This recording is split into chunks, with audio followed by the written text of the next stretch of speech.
Looks like we're live on YouTube. Yeah. Let's verify. We're good. All right. Happy Friday.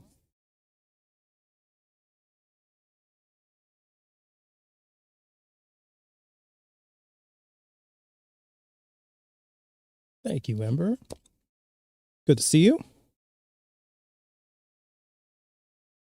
Hey.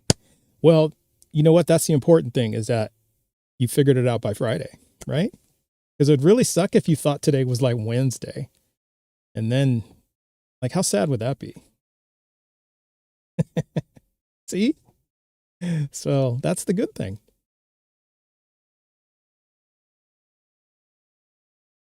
Well, I hope everyone's having a good Friday so far. I know I am. My Friday's been pretty good. Sorry I wasn't on yesterday. I had meetings with clients. So could not get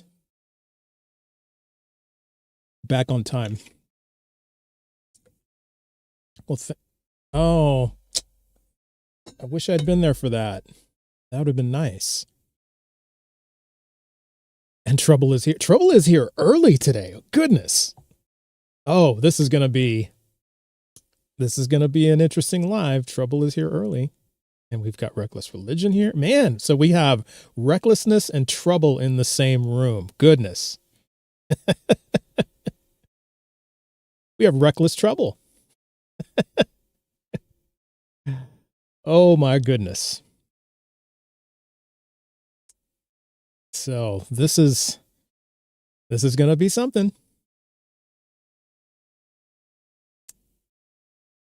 Oh boy.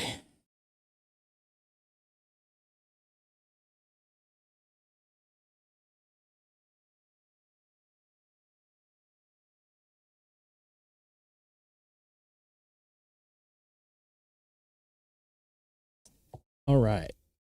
I agree. Tap, share, post, repost, excuse me. And we can get, goal is always 100 shares by the end of the live. So I'd like to hit that by the end of the live, and at least 5,000 likes, but we far eclipse those. So I hope everyone's having a happy Friday. It's been, oh, my bad. I forgot to do one thing. Forgive me, chat.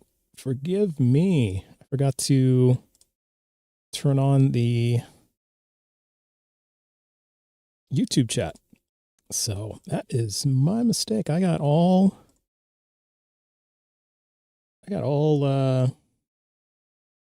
distracted and everything.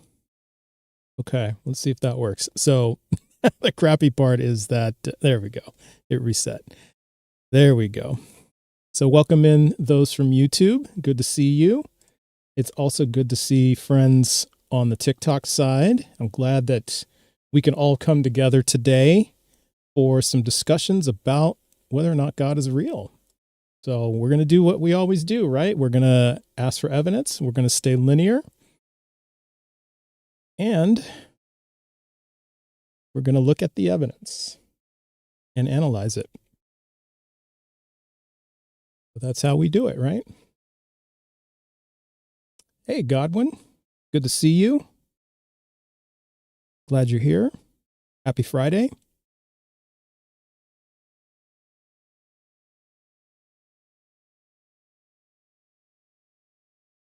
And HLT, thank you. Thank you for joining the membership as a supporter. I appreciate that. Thank you very much.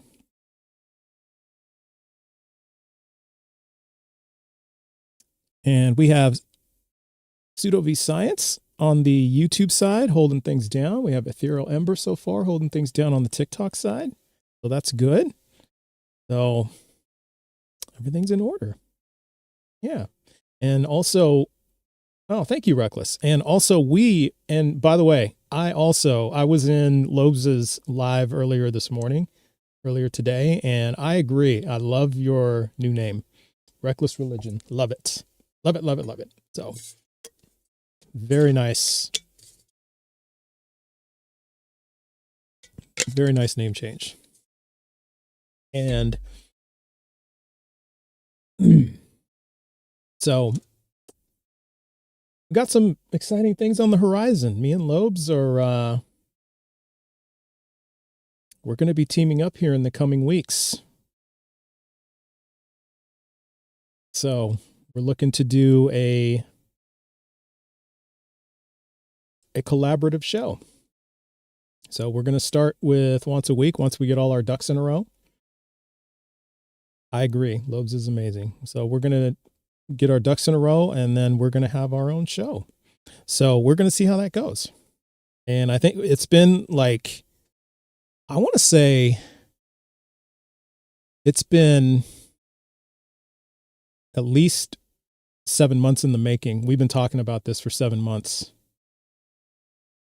I would love to come on your lives.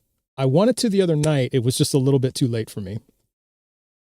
So, but yes, I will. Yeah. I think I'm looking forward to it. I'm excited. And of course, on the 26th, Monday, the 26th, I'm going to have a special guest. My special, let me backtrack. I'm going to have a special co-host. My special co-host is going to be Christ Before Jesus.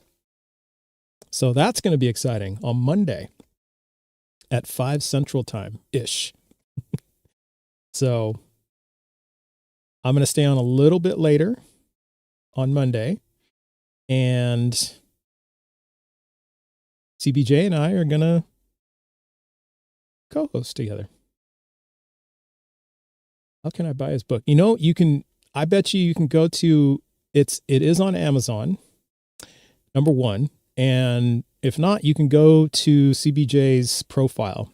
I'm sure there's a link there, but yeah, it is on Amazon. Oh, I'm sorry, Joe, Dr. Joe. You will be missed. You will definitely be missed. So yeah, it's going to be fun. I think it's going to be a little bit of a, we're going to meet each other at that point. We're going to meet each other somewhere in the middle, because he does a lot more Bible related stuff, much more than I do.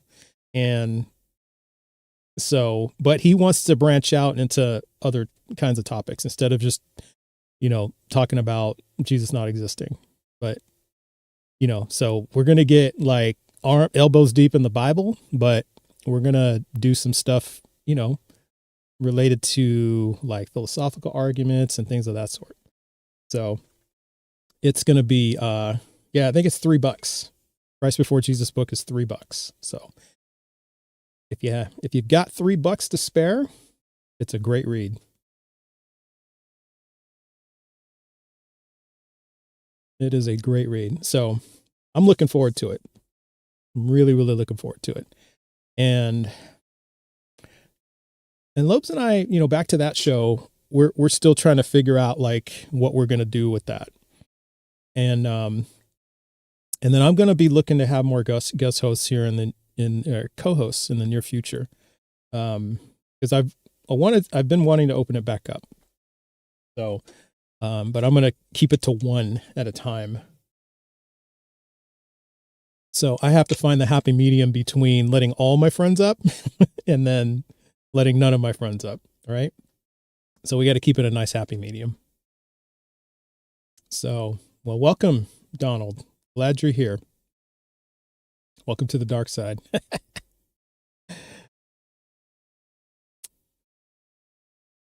And so I'm looking forward to it. Yeah, it'll be exciting. All right. So welcome in. So we don't have anybody in the guest queue yet. Well, I don't know that for sure. I haven't checked on the YouTube side. So, we have somebody waiting on the YouTube side. Looks like we have 2 people waiting. Very nice. Okay. Well, we got 2 people waiting on the YouTube side. So that's fantastic. So if you are in the guest queue, I do have a couple of ground rules. Just make sure you are at least 18. We have to comply with TikTok terms of service. I think YouTube is a little bit more relaxed, but I got to keep it at 1 just so I don't get in trouble with you, TikTok. And also, please be a believer in the God of the Bible, the Torah, or the Quran, or at the very least, a mind that created the universe. However, if you're an agnostic or an atheist, I will, if you have like a question, I can take you up. And then finally, please have evidence that God is real. So with that, we'll go to our first guest. Give me a second while I do some finagling here in OBS and bring up our first guest.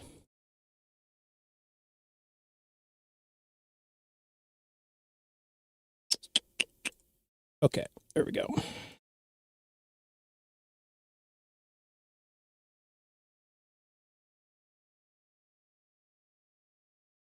Okay.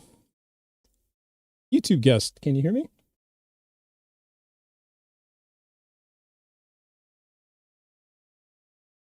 Let's see. You should be able to hear me. Okay, well, looks like we're not hearing anything on that side. I don't see any levels on your end.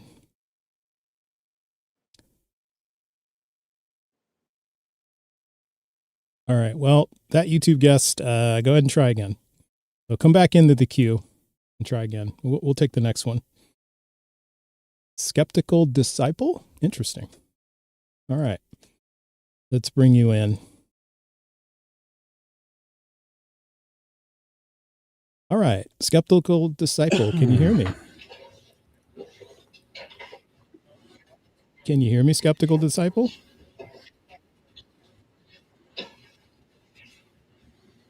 It's like we're having a video issue here. So, okay, how about now? Skeptical disciple, can you hear me? Skeptical disciple, can you hear me? Yeah, I can hear you just fine, man. Oh, there you are. Hi, how you doing? Thanks for waiting. All right. Can you not hear me? I can hear you. Yeah.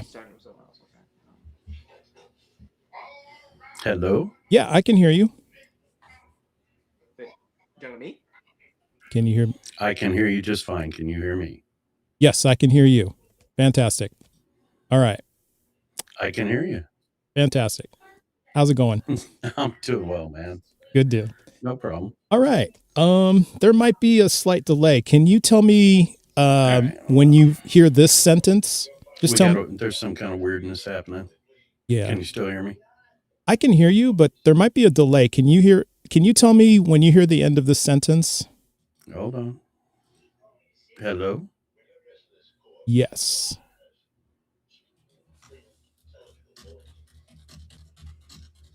All right. Hello? Can you tell me when you hear the sentence that I just spoke? Right now. Okay, I think the delay's gone. Okay.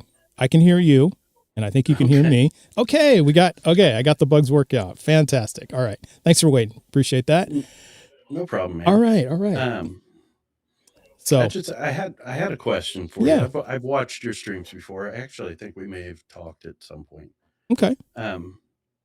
But here's my question. I mean, I follow you, so I see your streams come up. Oh, thanks. Appreciate that. This would be my question.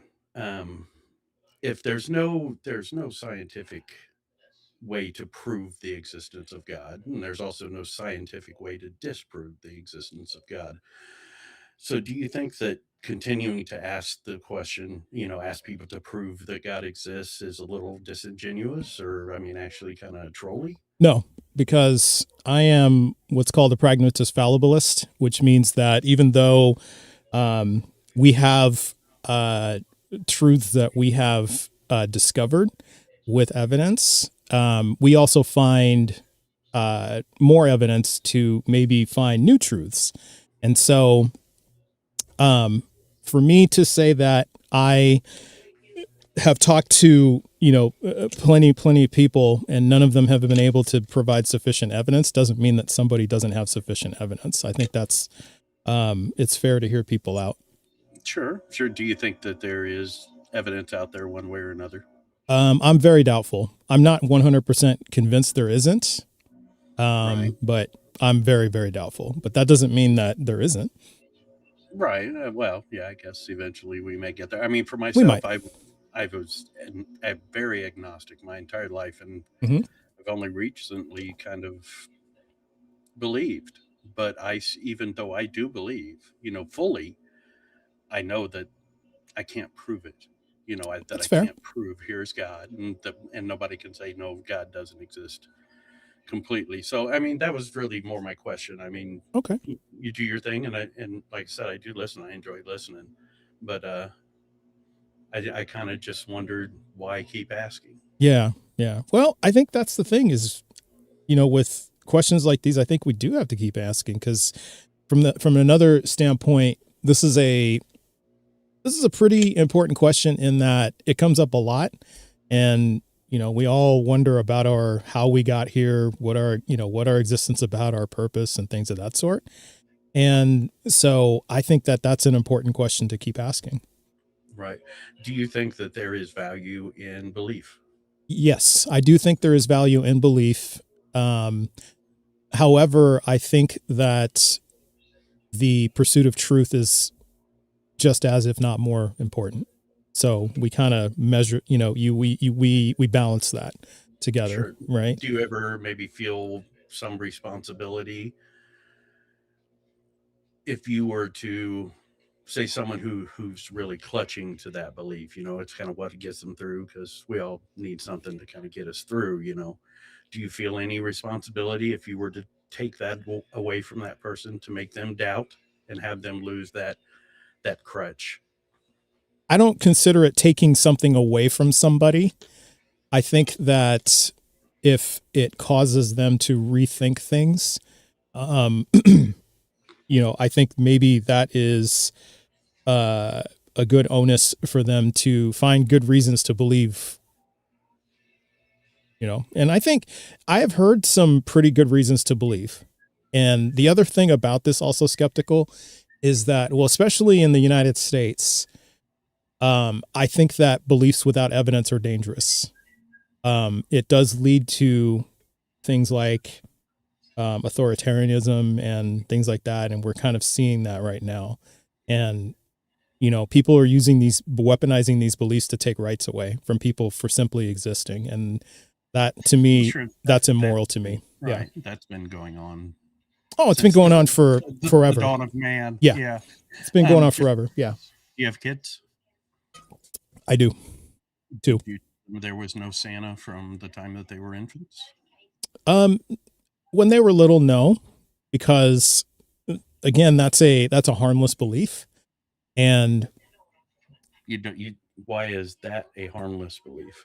They're because still believing in something that's because not true, and they are eventually going to find out that it's not. I know when my daughter found out, she was like crushed. yeah, and the reason why it's not a harmless belief in my book is that, um, number one, they're not weaponizing it to oppress others. They're not going to Muslims and saying, well, since you don't believe in Santa, you don't have rights, or something like that. Since you're not favored by Santa, or you're not doing what Santa says, then you don't get to play with us on the playground. That's harmful. And Right. Well, I'm not sure how much of that actually happens in Christianity, as far as the not being able to play with us on the playground part. I mean, mm, at worst case, you have people say, if you don't believe as I do, then you're going to go to hell. But I mean, that's harmless if you don't believe as they do. what now, do you agree or disagree that there are some laws being passed based on the Bible to oppress others, to take others' rights away? As far as I'm aware, no. As far as you're aware, no. As far as I'm aware, no. That Okay. there's no laws being passed strictly as a Christian belief or any other specific religious belief. Now, of course, there's laws that are founded in Christian beliefs or Uh-huh. moral law. Mm-hmm. Um, but yeah, as far as I'm aware of, there hasn't been a law passed with the word Christian in the in the document as in a long time, Well, as far as I know. that's a bit of semantics. Yeah, you're right. There isn't specifically, I can't think of a specific example. However, there have been, in the language of laws, like, for example, in some states, restricting a woman's right to choose for bodily autonomy.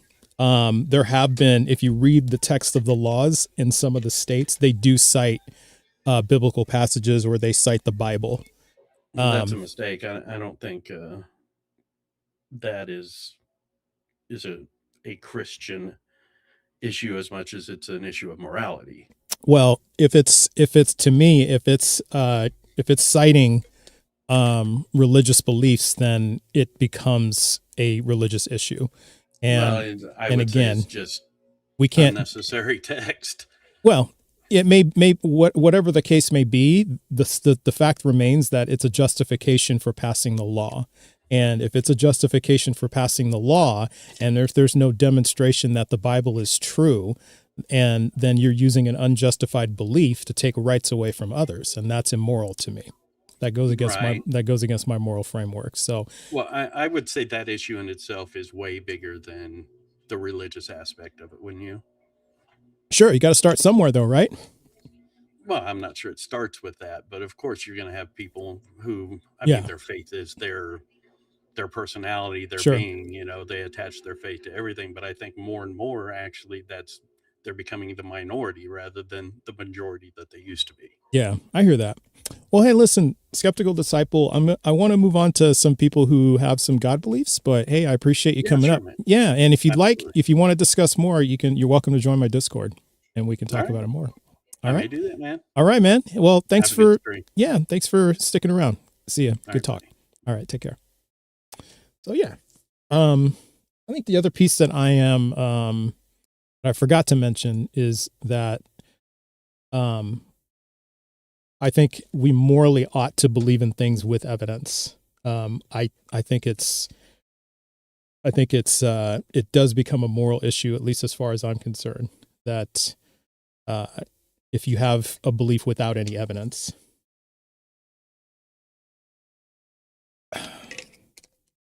So I think that's where I stand on that.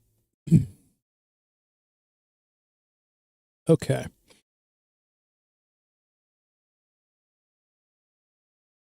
All right, just making sure I did not miss anything in there. Okay, well, Blaster Master 80, welcome, and Pseudo V Science, welcome.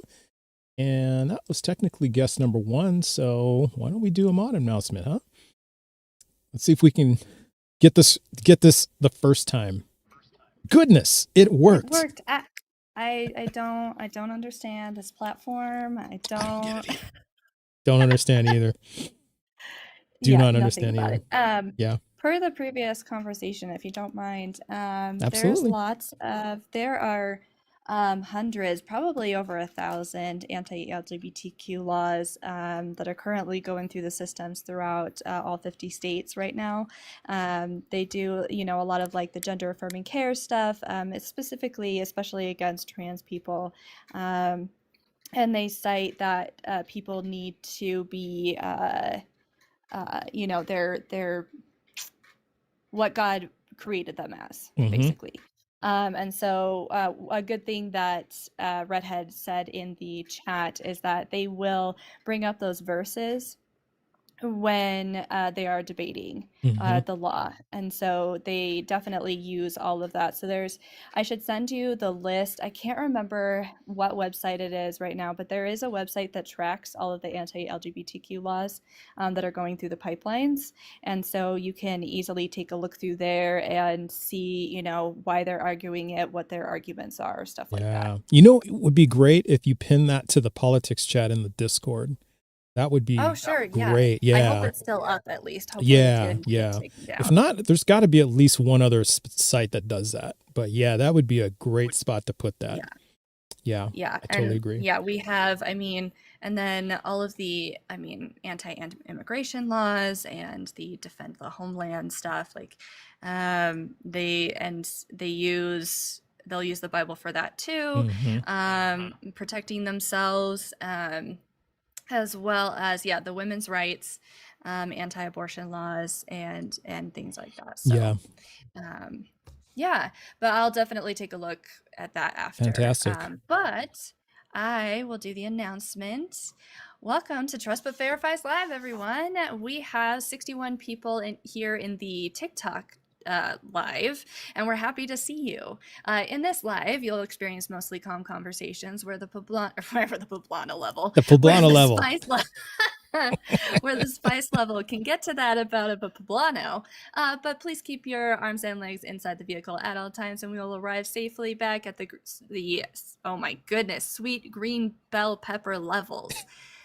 Got to say that 5 times fast. Yeah, exactly. If you haven't yet, please do your heart me's and your daily goals. If you long tap the screen, you'll see there's a place to repost and share the live more easily. If we could try to get to 25K likes, and we have 42 shares right now, so let's get to, I want to get up to 100, but let's see if we can get to at least 60 for now, and then just keep going as the live goes on.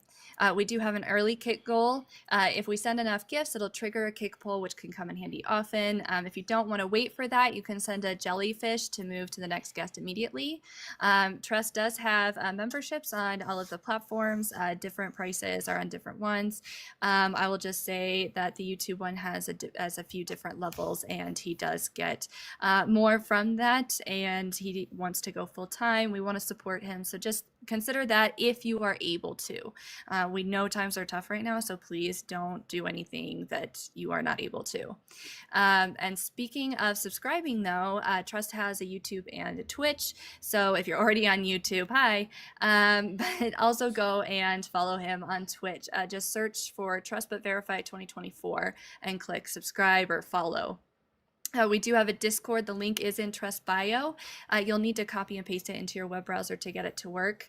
If for some reason you can't get it, let one of us mods know, and we'll be happy to help. And one last mod announcement, no preaching, praying for non-believers, or being rude in the chat. I will also add no spamming to the cross person in chat here on TikTok. Please, no spamming. Don't use caps lock either. I know it's hard sometimes, but we use caps to communicate with Trust and the chat, so we appreciate your help in keeping the chat clear. Once again, welcome to Trust But Verifies Live. We are happy to see you. Thank you, and W's for the magnificent, highly esteemed Ethereal Ember. Thank you so much. Really, really appreciate you. I will drop down. All right, they are fantastic. Thank you, Ethereal Ember. All right.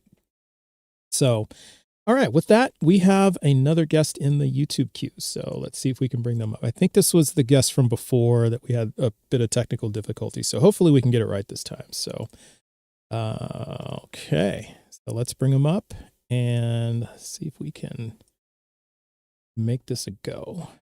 All right. So that's that. Okay. How you doing, guest?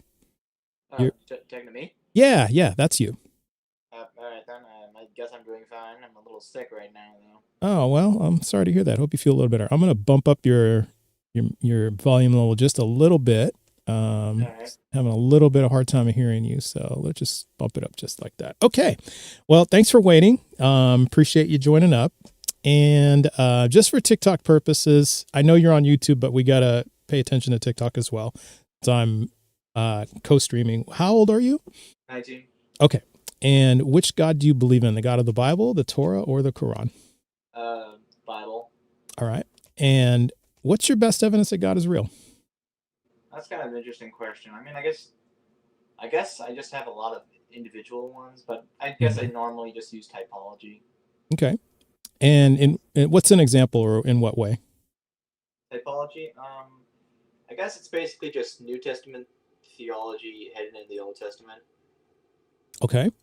And then okay, so, well, give us an example of what you mean, just so that the viewers know what you're talking about.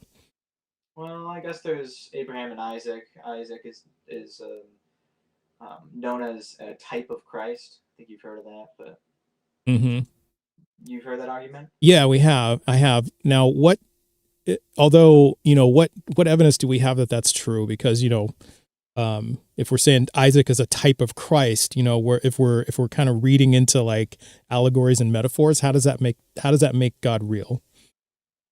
Well, basically, the New Testament and the Old Testament, there are two different collections of books with a large amount of time in between them being written down. And obviously, the Old Testament's pretty stinking old. And in the Old Testament, it basically talks about things that end up happening in the New Testament. For example, Jesus dying on the cross. Mm-hmm. I suppose you believe Jesus existed. I mean, I'm agnostic to it, but I mean, I can grant it just for this conversation if you want. all right, sure. But basically, Isaac, he carried wood on his back that he was going to be sacrificed on, up on a mountain, a specific mountain that God told Abraham to go to, Okay. in the region of Moriah, Okay. which apparently I've heard is the same place Jesus was crucified. Uh-huh. Yes. Which is pretty interesting. Okay. And okay, so thanks for explaining that. So now just to be clear, you're saying that because there are similarities in Isaac's story to Jesus, this makes Isaac a type of Jesus. And so I think as far as I see it, there's kind of a few ways we can go with this. So God intentionally designed Isaac's story Yes. as a symbol. Yep. Okay. And that's the one that you think that's what it is. So this was an intent by God, right? Yeah, I believe, yes. Okay. Very good. Now, here's kind of the rub with that though. So, because Jesus ended up being sacrificed, right? Yes. And Isaac was not. Uh-huh. And God explicitly stepped in and stopped the killing, right? Mm-hmm. Okay. So where exactly does it, I mean, because it pretty quickly branches off. So where's the course, when the event goes in opposite directions, how do we arrive at the conclusion that he's a type of Jesus? What do you mean? Well, you agree that the two stories didn't end the same way, right? I mean, yeah, but one of them points towards the other one. Okay. So because God said that a lamb was going to be provided, and instead of a lamb getting provided, a ram does instead. Yeah. Instead of missing a lamb. Yeah. But there was no substitution in Jesus's case, was there? Substitution? What do you mean? Well, there was a substitution in Isaac's case, wasn't there? Oh yeah. No substitution in Jesus's case. Well, so the reason there's a substitution in Isaac's case is to point to Jesus. Jesus doesn't need to point to anything else. Mm-hmm. Jesus is the fulfillment of it. It doesn't need a next linking point to link to another thing. Okay. If that were the case, it would link on forever. Okay. But it's meant to stop right at Jesus. Yeah. Now, would you nice cap on the typology. Okay. And so what would you say is what was the moral principle that God was utilizing in the Isaac story? What do you mean moral principle? Well, do you know what a moral principle is? Like, for example, the golden rule, that's a moral principle. You're saying like just simple commands and stuff? Well, yeah, what was the end goal that God had? Well, there are a few things. Of course, the story suggests you should trust God, trust His plan. Okay, trust God's plan. The typology ends up giving it more meaning because it shows that God wasn't just merely testing Abraham; He was also giving a nice piece of typology for people generations later to look towards. Okay. So in other words, the whole point of the Isaac story is to trust God, which means, is that another way of saying obey God? Trust and obey aren't really the same thing. Yeah, right. And now, was Abraham trusting God or obeying God? Both, actually. Both? Okay. And so how do you trust God without obeying God? Trust God without obeying God. Yeah. Well, trust, in the New Testament, believe is to trust or rely on. Okay. And you rely on Jesus to save you. Okay. And I suppose there are some circumstances where you can rely on Jesus to save you and then disobey Him. I mean, the Bible does talk about that. God chastises every son He receives. Like if a son acts out, he will be chastised. And he's not going to lose his salvation. Yeah. He's going to be chastised. That's how I understand that. Ananias and Sapphira and stuff. Okay. And all right. And so, yeah, I think one of the things about this is troubling to me also is like the moral aspect of this.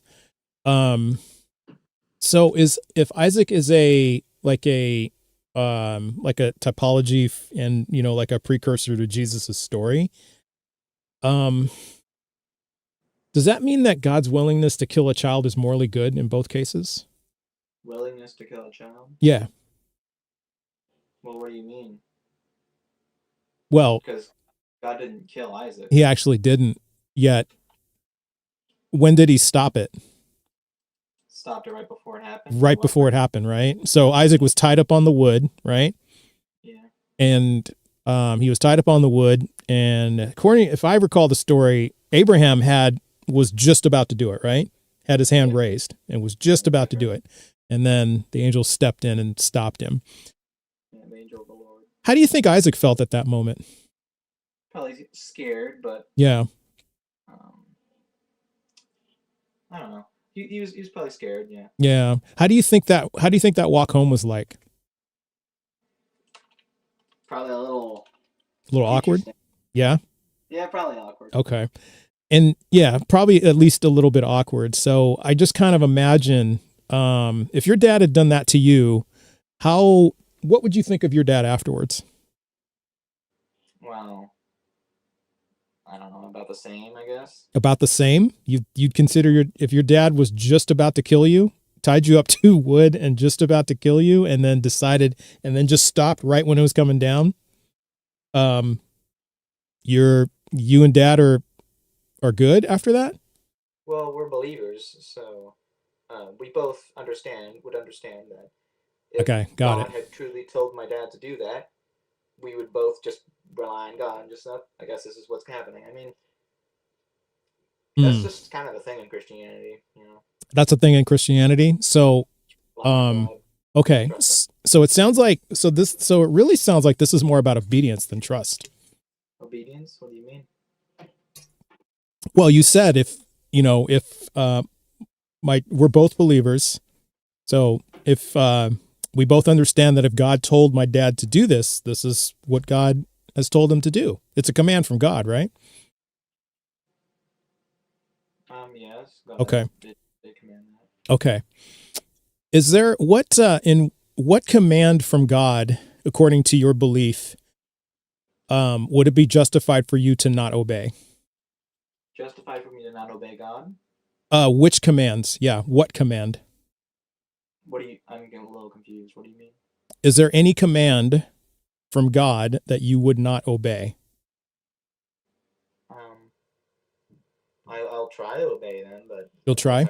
Obey everything. Okay, so if we take like an absurd position on this, are you saying then that if God commanded you to kill a baby, you'd do it? That's an interesting question.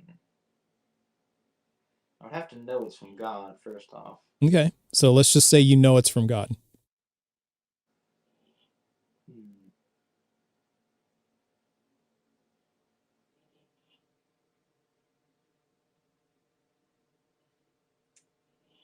That'd be pretty difficult. That'd be difficult? Yeah, would it because conscience, Mm-hmm. Now, what would be the right thing to do? The right thing to do? Mm-hmm. Technically, it would be to obey God. Okay, so you're saying then that it would be the right thing to do if God commanded you to kill the baby, to kill the baby. That would be the morally correct thing to do. That would be the morally correct thing. And what moral principle does that fall under? God's command, I suppose. Okay, so obedience. Yeah. Okay. And what's the morality behind obedience? Morality around obedience? Yeah. What makes that good? I guess the fact that God's the center of good, the foundation of good. Okay. And so then that means killing a baby is good if God commands it. You could say that. You could say that? Yeah. Is it? I'm asking you if it is. If it is, if God commands it? Yeah. I suppose. Okay. And why? Because God commanded it. Because God commanded it. Okay. All right. And so what moral justification would that fall under? Just because God commanded it? Because God said so? Like, what are you trying to say? What I'm trying to say is that's a pretty frightening thing to hear from you. That if God commanded me to kill a baby, I'd kill a baby. Well, the thing is, God's not going to do that. He's not going to do that. But we have many instances in the Bible where he does. I mean, we can just look at Noah's flood. You're telling me not one baby died in the flood? Well, that's different. God did that. Yeah, God did that. So, and then God commanded the Israelites to wipe out the Amalekites and the Midianites and the Canaanites and the Jebusites and the Hittites. What did you expect him to do? Probably not genocide them. Well, like, what's the other option? Just leave a bunch of babies lying on the ground everywhere? Wow. Okay. How about not kill anybody? Well, yeah. If you don't kill anybody, then how do you stop all the bad things they're doing? Okay. So what bad things were the babies doing? The babies? Yeah. Well, babies are innocent. Babies are innocent. So, okay. So what you're saying then is if God says it's good to kill an innocent baby, then it's good. I suppose, yeah. All right. Okay. Well, I think this is about as far as I want to go. But hey, I appreciate you coming up. The topic was if God's real, right? Yeah, but when we start getting into the morality things, this is about as far as I want to go. It's kind of a mental health issue thing for me. But hey, I appreciate you coming up. Health issue? Axe? All right. So for my mental wellness, I had to let that call go. That was just no. we can't have that conversation because that's disgusting. If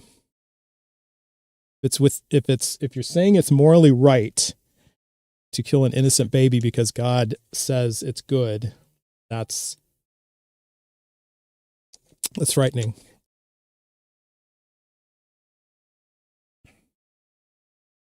And it's immoral. So, well, let's hear what Reckless Religion has to say about that. I do. I have a couple of things. I just learned from Kylie there is something in our brain called the I'm going to screw it up. AMYGDALA. Oh, the amygdala, yes. Yes. And apparently, from what she said, it detects danger. Uh-huh. Yeah. I did not know that. Yeah, and it's like a fight or flight thing. And what they found is that people with authoritarian oriented thinking tend to have bigger amygdalas. So their sense of fight or flight is much bigger, and they sense danger a lot more in places where there really isn't.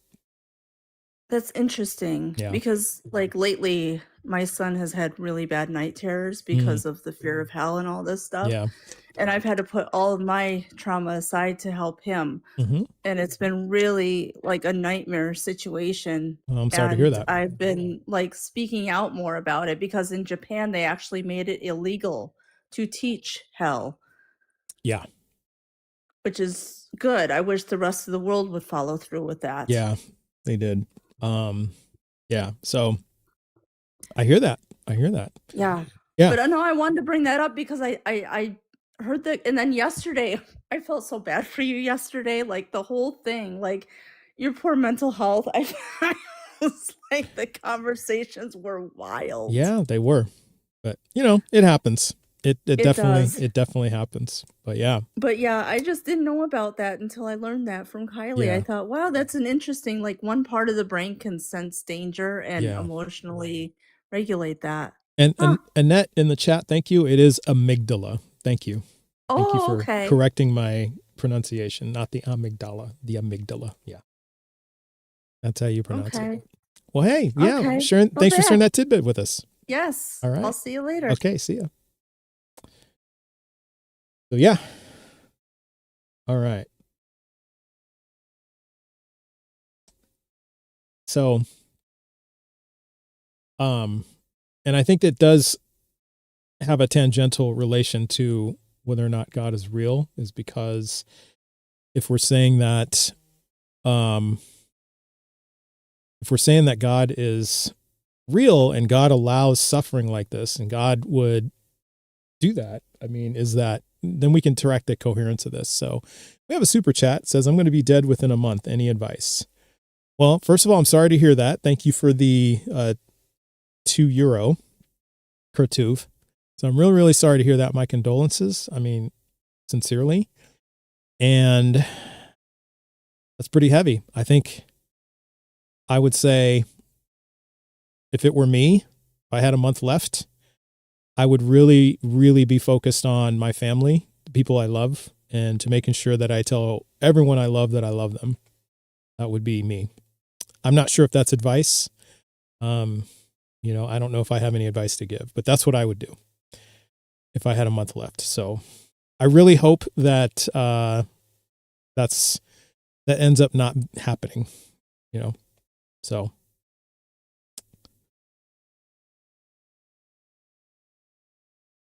all right. So if you want me to see your comment and respond to it, best way to do that, I guarantee, would be a super chat or a TikTok gift with a message after it.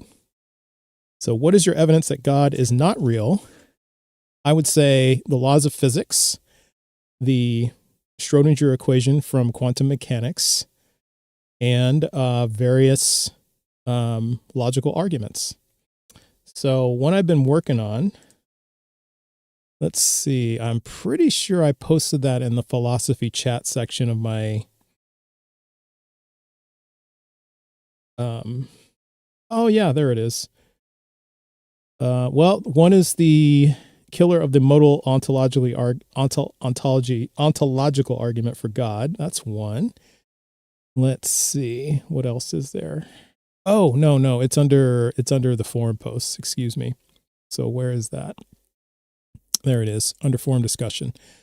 Okay. So under forum discussion. Oh, did all of those go away? Maybe they did. Did all those get buried? Oh, that sucks. Oh, wait, no, here it goes.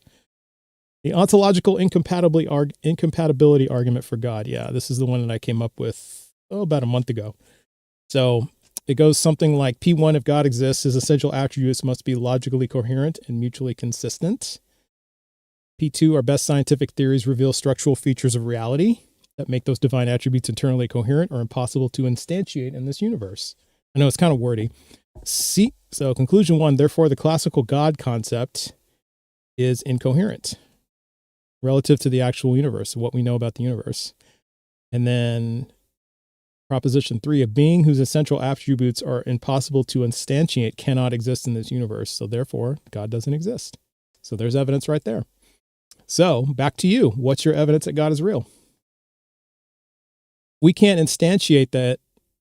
If we can't instantiate any of God's attributes, then he doesn't exist. That's simple.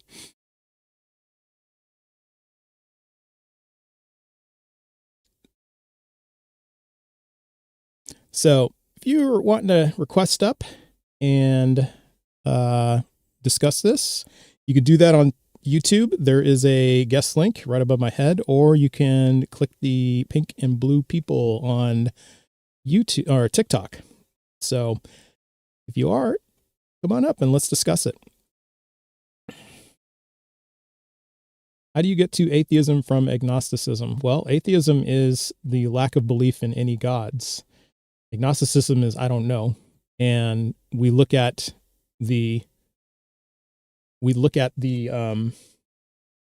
evidence. And if you don't have any evidence for God, it may be a bit disingenuous to say, well, I still don't know. Because if you don't have any evidence for God, because I think that's the other part of it, because our default is, even though it's agnostic, our fault is disbelief as well. So dark energy isn't real. Well, we do have we can't substantiate dark energy. That's not entirely true. So let's do a Google search on that.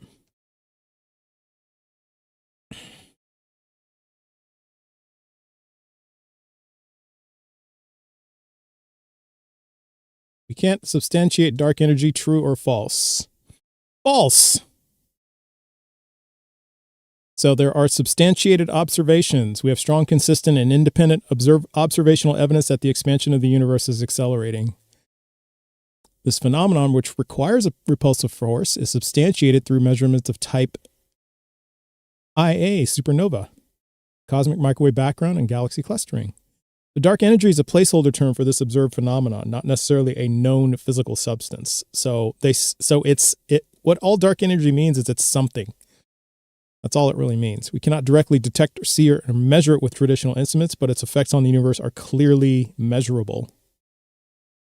Now that's kind of weird because it says we can't detect, see, or measure it, but the effects are clearly measurable. So we can measure its effects. So how do we measure the effects of God?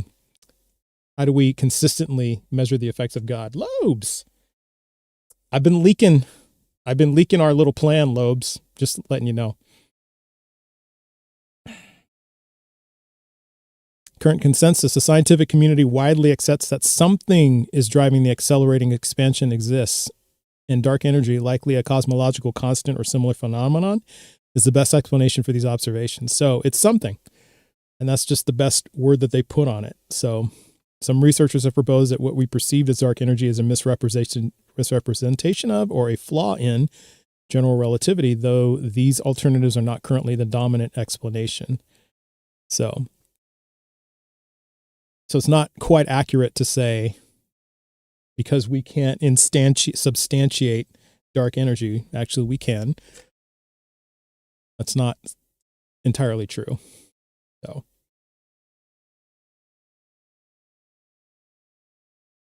Yo, what is up, my friend? Hey, so just how leaky are you? Oh, I might have said something at the beginning of the show that we're planning to do a collab together. Okay. Yeah. I'm just trying to. I just got to come up with something that we should call. Yeah. The thing.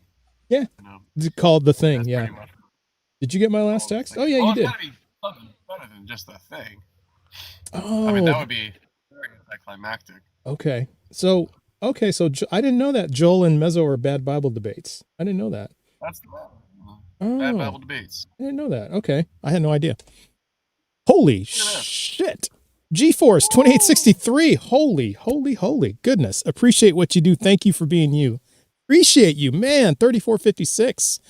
That is an extremely super chat. So I appreciate that, man. GeForce. Wow. Thank you. Fridays, man. It must be payday. Awesome.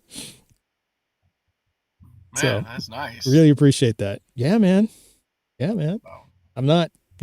So I really, really appreciate that. So, oh yeah, brother. Okay. Well, hey, if they're bad Bible debates, because I know I sent you that text saying, hey, what if we just had no name like them? But I didn't know that they had a name. So I'm good with a name. Well, for the account, we got to have a name. Yeah, that's true. We need we need a name for the account. You're right.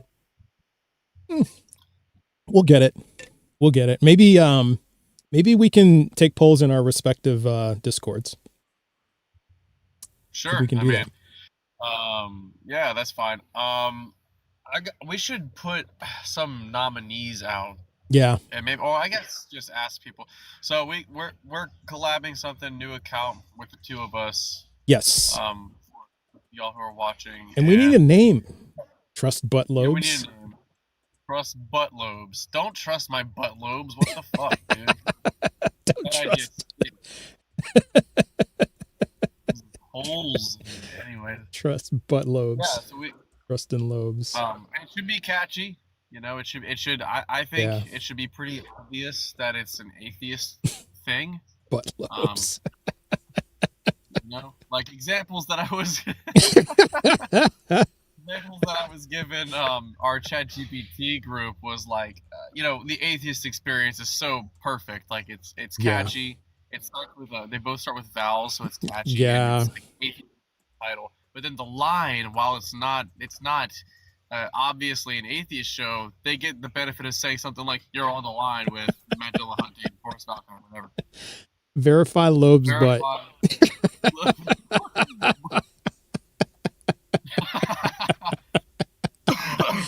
I mean, I'm not entirely shutting the door on that one. I'm just saying. Absurd butt lobes. Absurd butt lobes. Verify the absurd lobes butt trust. Fun. Mac and cheese. Mac and cheese. Wasn't that like a food. That's a really popular food. So yeah, I don't know. Super popular. Yeah, super popular. So I don't know about that one either, but yeah. Well, you know what? If you got a minute, you might as well just stay up. I got a guest. I've got a few seconds, then I got to get back to it. But well. I saw it's not letting me collect my points either. I sent the heart me, and I sent a comment, and I've got 86 points waiting to be collected. And it's not letting me. It's not letting you do it? What the hell? Nope. What the hell, dude? I don't understand. Like I'm about to level up to getting that third. Like I'm at like I think I got 2. Like the number 2 right here. The 2 Roman numerals. I'm about to get my third one. I think. Really close. And it's not letting me collect my damn points. I'm gonna leave and come back and try to. Maybe that's what it is. But I gotta get back to work. We'll be in touch. We will. Enjoy your broadcast, your live broadcast, Trust. Thank you, sir. And don't work too hard.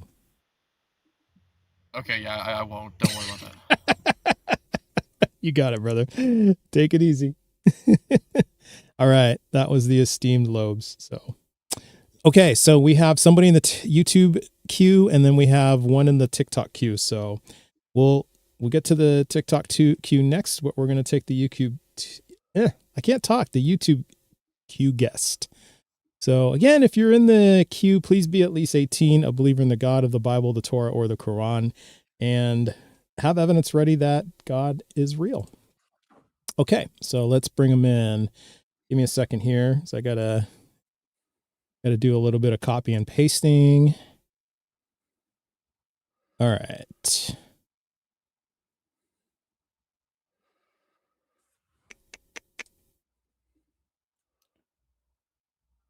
Okay. YouTube guest, how you doing? We should be able to hear you now. Yep, we can hear you. How are you? I'm doing well. Thanks for asking. Thanks for waiting. All right. Yeah, so we have to follow TikTok terms of service, so I just got to ask you, how old are you? I'm 47. 47? Okay, I'm going to turn you up just a smidge. We're having a bit of a hard time hearing you, just so your volumes are up. Okay. And which God do you believe in? The God of the Bible. All right. All right. What's your best evidence that this God is real? Well, I was actually going to ask you about your syllogism that you just brought up. All right. So could you say it again, please? Is that okay? Yeah. So if God exists, his attributes must be logically coherent and consistent, mutually consistent. Our best scientific theories reveal features of reality that make those attributes incoherent or impossible to instantiate in this universe. Therefore, the classical God concept is ontologically incoherent relative to the actual universe. That's conclusion 1. And then P3 is a being whose essential attributes are impossible to instantiate cannot exist in this universe. Therefore, classical God, defined by those attributes, does not exist. Okay. So can we talk about P2? Sure. Well, what are these attributes, and which ones do you think aren't, or what's the science that you think makes them incoherent? It's against the laws of physics to be all powerful and all knowing. Why is it against the laws of physics? Well, for one thing is, does God know he's all knowing? Does God know he's all knowing? Yes. Yeah. Okay. And how does he know that he's all knowing? It's part of being all knowing. It's part of being all He knowing. knows everything. Okay, He knows so everything, and he knows he's all knowing. Then he must know that he's all knowing. okay, so what you're saying then is if God knows he's all knowing, he knows he's all knowing because he's all knowing. So that means that God is referencing his omnipotence or his omniscience from himself. So that's a circular argument. No.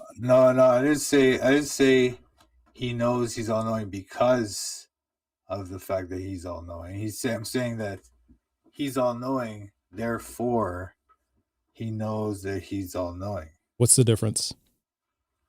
Because there's no circularity. He's not trying to make an argument.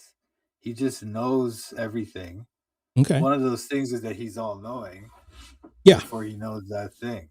Okay. So he knows he's all knowing. And the reason he knows he's all knowing, or he's all knowing, he knows he's all knowing. And the reason he knows he's all knowing is because he's all knowing. The reason he knows he's all knowing, I don't know. I don't think it's like he needs a reason. He just knows. There's no reason. He just knows everything. Therefore, he knows that. So there's no circularity. What's the circularity? Well, why are you saying it's a circular argument? It's a circular argument because it references it back to him. He's not making an argument. He just knows everything. No, you're making the circular argument because I'm not making a circular argument. I'm just saying that. Okay. I'm saying that he knows everything. Therefore, God is all knowing. He knows everything. That would include the fact that he knows he's all knowing. And he knows he's all knowing because he's all knowing. That's a circular. No. That's a circular reference. Listen. There's no circularity here. There's no circularity here. One of the things to know is that he's all knowing. Yeah. Therefore, he must know that thing. Okay. And how does he? I'm not trying to prove that he's all knowing. Right. If I was trying to prove that he's all knowing, then that would be circular, right? But you're not asking me to prove that he's all knowing. You're asking me. You're trying to show me that God's attributes are not like they're not coherent. Viable. They're not coherent within the laws of physics or something. So what do you? That's one of them. I don't even know why we're talking about this. Yeah, that's one of them. Completely irrelevant to this. Okay, so how is it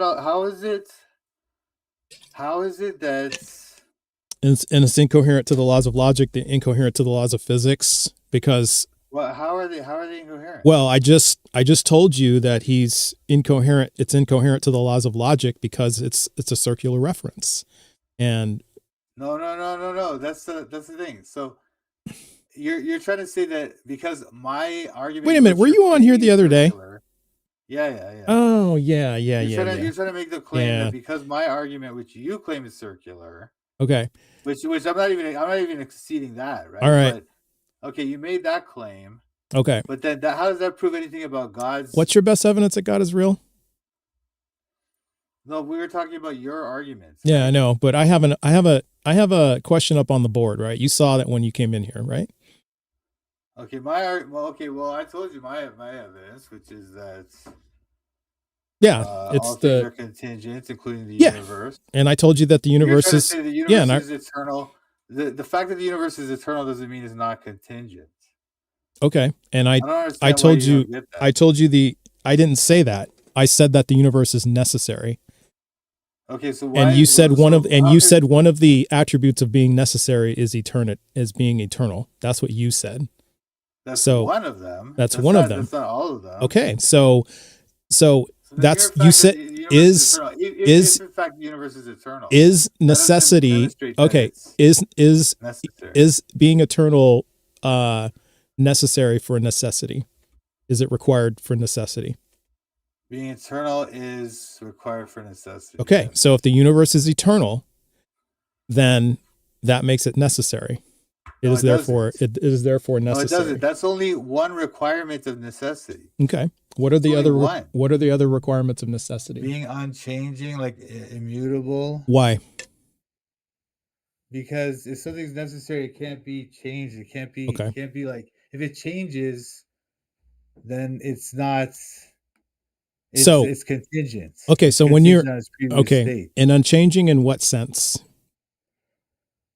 It has to be immutable. In what sense? By its nature, in its nature. Okay, in what sense? What's an example?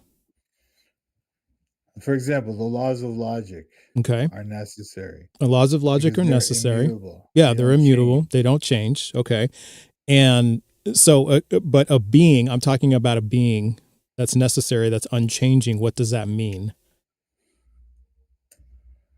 It means he doesn't change. He doesn't change. Okay. So does this being do anything that changes? Is it about actions? Is it about thoughts? What is it about? Emotions?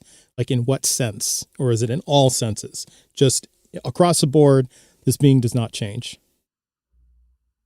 His nature doesn't change. His nature. So just his nature. And what is his nature? Because nature is, these are like, there's attributes to his nature, right? So what is his nature then?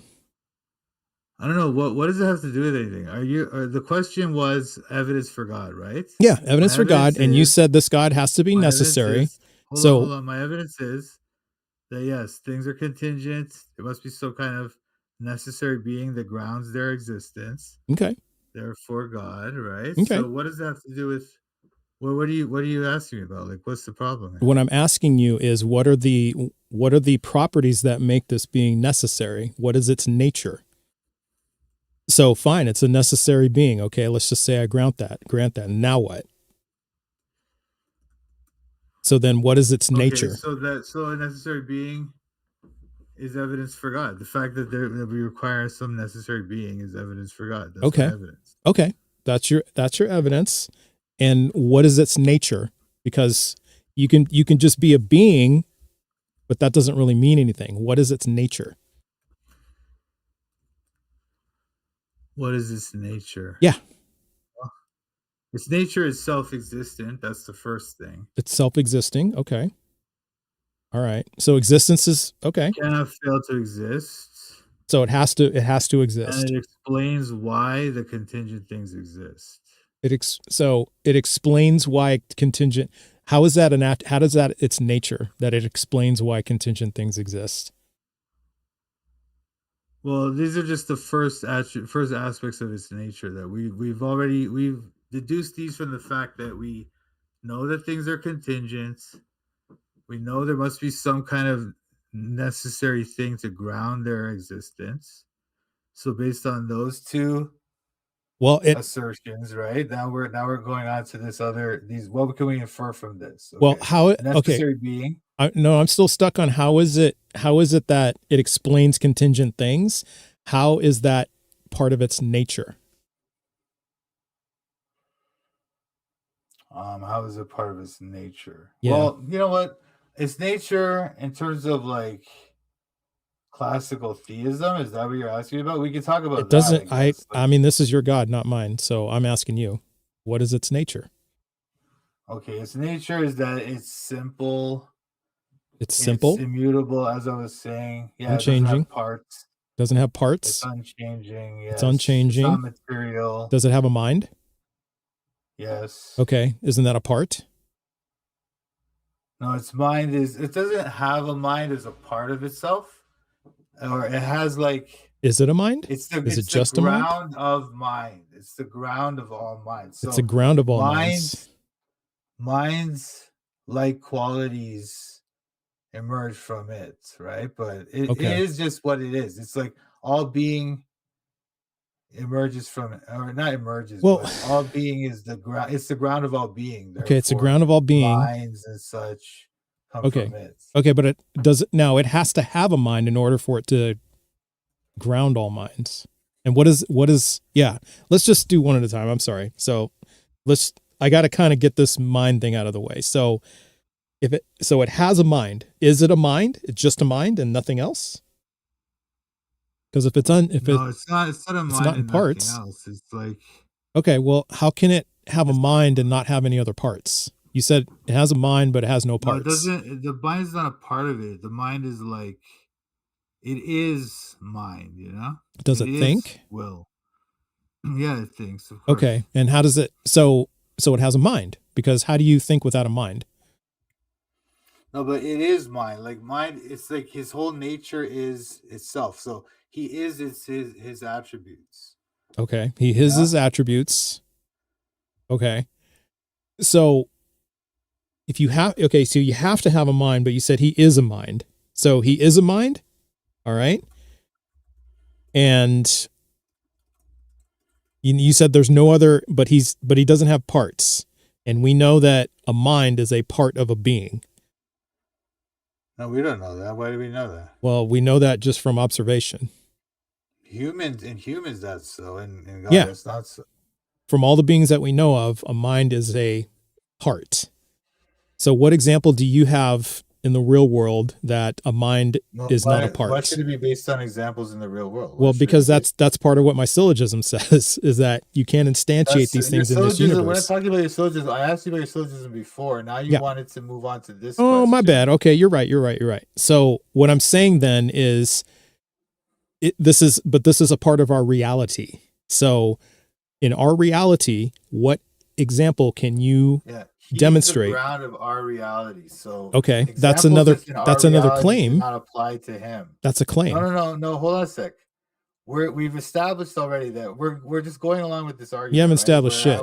You've just all you've made is claims. Please don't swear. Yeah. Please don't. Dude, this is my fucking live. I can do whatever the fuck I want. Wow, dude. This is okay. Well, it just shows that you're not again, as I was saying to you yesterday. Who is you're not a serious interlocutor? Whose fucking live is this? Okay. Are you trying to review? All right, I'm gonna mute you again because you're crying again. All right. So there's no crying on my live. All right. I will say whatever the fuck I want. You don't mute me. You don't walk into somebody's motherfucking house and tell them, I don't like the paint color on your walls. Again, this is my motherfucking house. You respect my house. You got that? Are we clear? I just need a yes or no from you. Are we clear? Yes or no? Okay, you're unmuted. Yeah. Okay, we're clear. So I get to say whatever the fuck I want. And if you don't like it, just disconnect, all right? Okay, I'm just telling you, like, if you're trying to pretend that you're an intellectual, trying to deal with these questions in an intellectual manner. I don't pretend I'm an intellectual. I am just asking questions. I'm just asking questions. Try to come with syllogisms. Okay, we don't give a fuck about the crying. Okay, stop the crying. Just go back to you're going into the meta. Okay, this conversation is not about what you think of me. I don't give a shit what you think of me. I give a shit about your argument and whether it's coherent. So far, it's not coherent. You haven't established anything. Okay. So I'm asking you questions to get more clarity and I'm trying to understand it. So stop crying. All right. If you're going to waste everybody's time crying, we'll just move on to the next guest. I've got somebody waiting. All right. So let's just move forward with your argument. All right. You're unmuted. All right, so God does not have a mind in the same way as creatures in the creatures that He created. His mind is different. However, He has a mind. Okay. There's nothing wrong with that. There's nothing illogical about that. Nothing incoherent about that. I didn't say that was illogical. What I'm looking at is the parts aspect of it, and so I asked you. If all we know that we can instantiate from reality that a mind is a part of a being, and you're telling me that this being has a mind but it doesn't have any parts, that's not coherent. And I'm trying to help. No, wait. No, so that's what I'm saying to you. The fact that you have not observed that's an inductive argument, right? You're saying all we've ever observed is beings which have minds that are parts of the being. And God is not like that. Therefore, and how do you know that? Well, no, hold on. What do you mean? How do I know that? How do you know that? I'm saying to you, what's your evidence of that? Establishing, dude. Wow. You're just making claims. No, wait. You're asking me. You asked me about the nature of God, right? So I told you. Yeah. The classical theistic theory, right? Mm-hmm. And then you said to me that it's incoherent, and I'm telling you that. No, wait. Again. The fact that all you've ever observed is beings that have a mind as parts of them does not demonstrate it's incoherent for a being to have a mind which is not part of it, but it's just part of its nature, or it's not part of it, but it's naturally as part of our reality. Yes. It's not No, coherent. that's not. No, there's nothing incoherent about that. Okay, so then, all right. So then demonstrate. He's the ground of the reality. Right? Okay, demonstrate that. What is your evidence of that? The rules. Again, you're just making claims, sir. That. We discussed that. We discussed that. And you haven't made a single. No, I won't stop.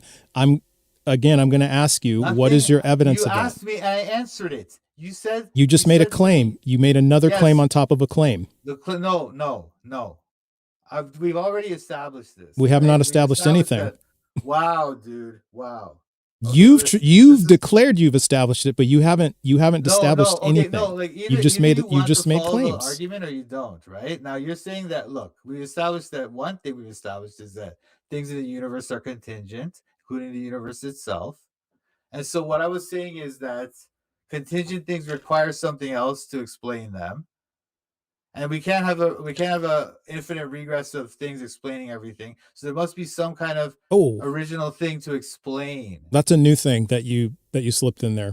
That's a new one. So that wasn't in the original thing you said the other day, which is fine. You can slip that in, but I'm going to ask you about it. Well, whatever. If you want to talk about that, well, there are some people who would suggest that yes, things are contingent. Maybe it's just infinite regress of contingencies. Okay, why can't you have an infinite regress? The question is, what is the explanation for the infinite regress? Why does it exist rather than not exist? Well, it itself is not necessary. Okay, but your assertion is we can't have an infinite regress. So yes, you're saying it's not possible, and why is it not possible? I'm not saying it's not possible. I'm saying that if it is, that would still require some explanation. It would still be contingent. That infinite regress itself would be contingent. Just because the explanation is not apparent, does that mean it's not true? No. Okay. Because it's the same thing you were asking me a minute ago, right? Just because you don't have an explanation, it doesn't mean it's not true. So what I'm asking you is, you're saying that, so what are you saying about infinite regress? Is it possible or is it not possible? If it is possible, that would still require some explanation. It would still be contingent. Okay. My question was, is it possible or is it not possible? Okay, I'm not sure if it's possible, but if it is, okay, that's fair. I'll grant you that it's possible. It's possible that it's possible. Like it's not logically impossible. That's fair. So if it were possible, all right, then it would still be contingent. Therefore, we would still have the same problem of requiring some kind of thing to explain. Okay. The first cause of everything. All right. So that's the idea. Okay. The first cause of everything. All right. And see, the thing is that you keep dismissing that it can be the universe, and you just keep saying, well, because the universe is contingent. And again, and again, how do you know that? Because you said, well, because it's changing, but how do you know that necessary things don't change? Because everything that's necessary is unchanging. For example, the laws of logic, mathematics, and things like this. These things that are necessary, are unchanging. Are unchanging, things right? Things that are changing are not. Things that are changing are not necessary. They are contingent. What then are the attributes of the universe? It changes. It's made of parts. Wait, hold on. I'm sorry. Excuse me. Sorry. It changes. It's made of parts. And then what is exactly the universe? How do you define the universe? The universe is all the physical material things, matter and energy. Okay. Matter? Exists. All of matter and energy. So if the universe had no matter in it, there would be no universe. Or no, it would still have energy. Maybe still have energy. It still have space. Even if there still was have time, even right? If there was space, space, time, and things like that. But time, space, time, and energy. Time seems to be like an emergent property of the universe at this point. It's definitely relative, right? Like okay. So if the universe didn't have planets or galaxies or atoms, let's just say it had no atoms, does it cease to become a universe? Because that would mean no matter. I don't think so. No, not necessarily. Okay. So it would have time, space, and energy still. So matter doesn't seem, so to me, it sounds like time, space, and energy are necessary. Does time, space, and energy ever change? No. They may be necessary for the universe to exist or something like that, but that's not necessary in the sense of metaphysical necessity versus contingency. Right. And I'm still pushing different. back on it being unchanging, because you haven't really demonstrated that is part of necessity. You're just asserting that it is. Why is unchanging part of necessity? The fact that things change implies that it suggests dependence. It's like something that is necessary, right? Okay. Is pure actuality. All right. With no potentiality. Okay. So all right. So was there a moment in eternity? So if this God existed for all of eternity, and I'm thinking that you're saying this God was necessary for all other things to exist, right? So so there must have been a moment in eternity where God existed and everything else did not, right? Yeah. Okay. So how did God make things exist? He created them. He created them. That's a change. No. He didn't change. He created things. So his change. How did he do that? Things that he created were changed. Right. He himself. I'm good with that. But how did God create them? How did he do it? I don't know. He used his supernatural powers. Supernatural powers? Okay. And so he has a mind, right? Yeah. Did he use his mind? Yeah. Okay, that's change. Because he went from well, his mind state went from one state to another. He went from not creating to creating. No, he always knew he was going to create. That's not the point. Okay. That doesn't imply the change. Was God not creating and then creating? Yeah. Okay, that's a change of state. No, wait. That implies that he's within time. That implies that he's within time. Okay. Yeah, because he created time. So how does he create time without time? Sorry. Because isn't creation a change of state? I don't understand. What are you trying to ask about the evidence for God? Or are you trying to ask about? I'm trying to understand the coherence. Trying to establish whether it's incoherent. I'm trying to establish that's a different aspect. Well, I'm trying to establish the coherence of any of this, because like none of it's coherent. Well, we're at 0, so we got to do a kick poll. Hang tight. So hang tight. You can resume talking here in a minute after I get the polls going. So.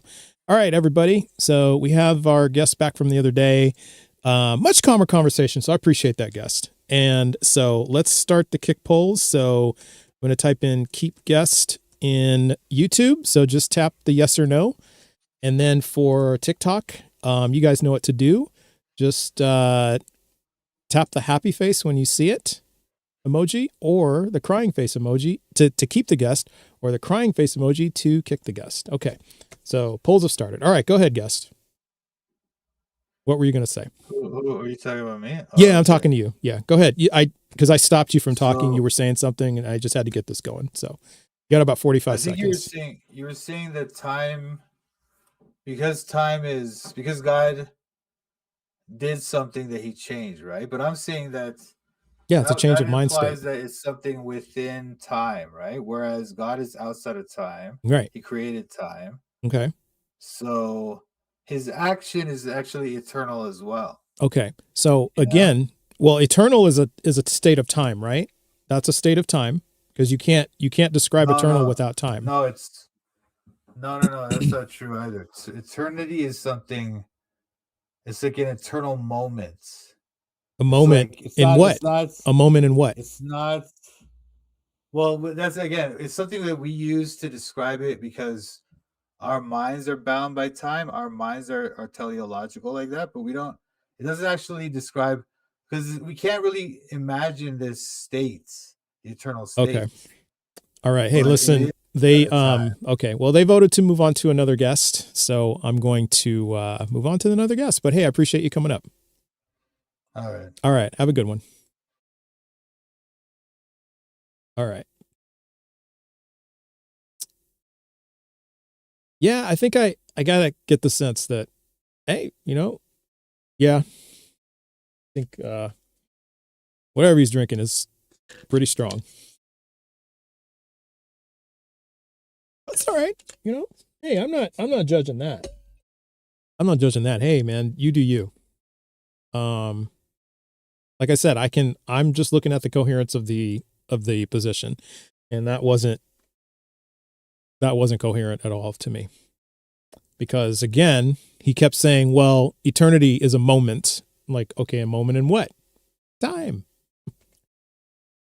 So, yeah, I get spicy when people try to tell me don't cuss in my live. This is my motherfucking live. I will cuss if I want to cuss. So, that was interesting. All right, let's see who we have in the TikTok guest queue. Oh, geez, the stupid window will not come up. Okay. All right, so we have the Daily Sage and Noah Lloyd. So we have one, possibly two returning guests. I think the Daily Sage I've talked to before. I can't quite remember. I know Noah I've talked to many times, so hang tight. Noah, we're gonna try Daily Sage here. All right. But before I do that, let me check okay, so the YouTube queue is clear. All right. Daily Sage is next from the TikTok queue. Right. How's it going, Daily Sage? Hello. Can you hear me well? Yeah, I can hear you. How old are you? I'm 18. All right. And which God do you believe in? The God of the Bible, the Torah, or the Quran? I'm not actually a theist, but I just wanted to ask you a few questions if that's all right with you. Well, maybe one or two, but this is for me to talk to theists, so we'll take no problem. Yeah, one, maybe two. So go ahead. Yeah. I wanted to ask you what you think about the contingency argument.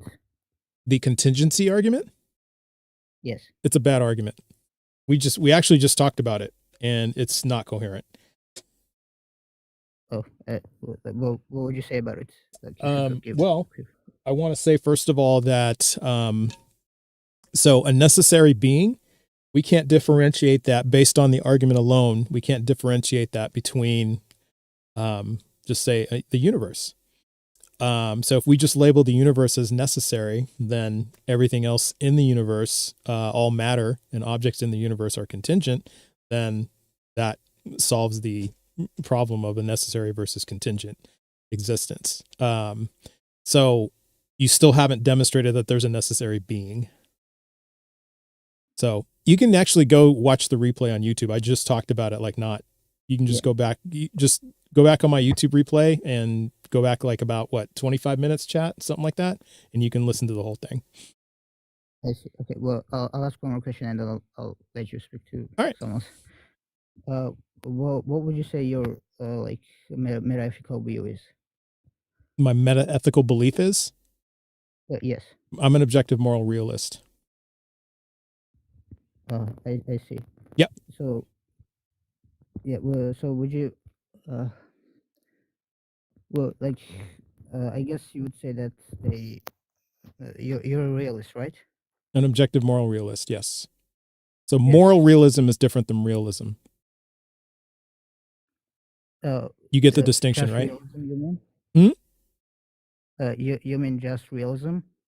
You know the distinction between realism and moral realism? Oh, yes. I thought you meant something else. Yeah. So an objective moral realist. Yes. I see. Okay. I guess I'll just watch the replay then. Okay. The argument. All right. Have a good one, Daily Sage. Take care. Thanks. All right. So,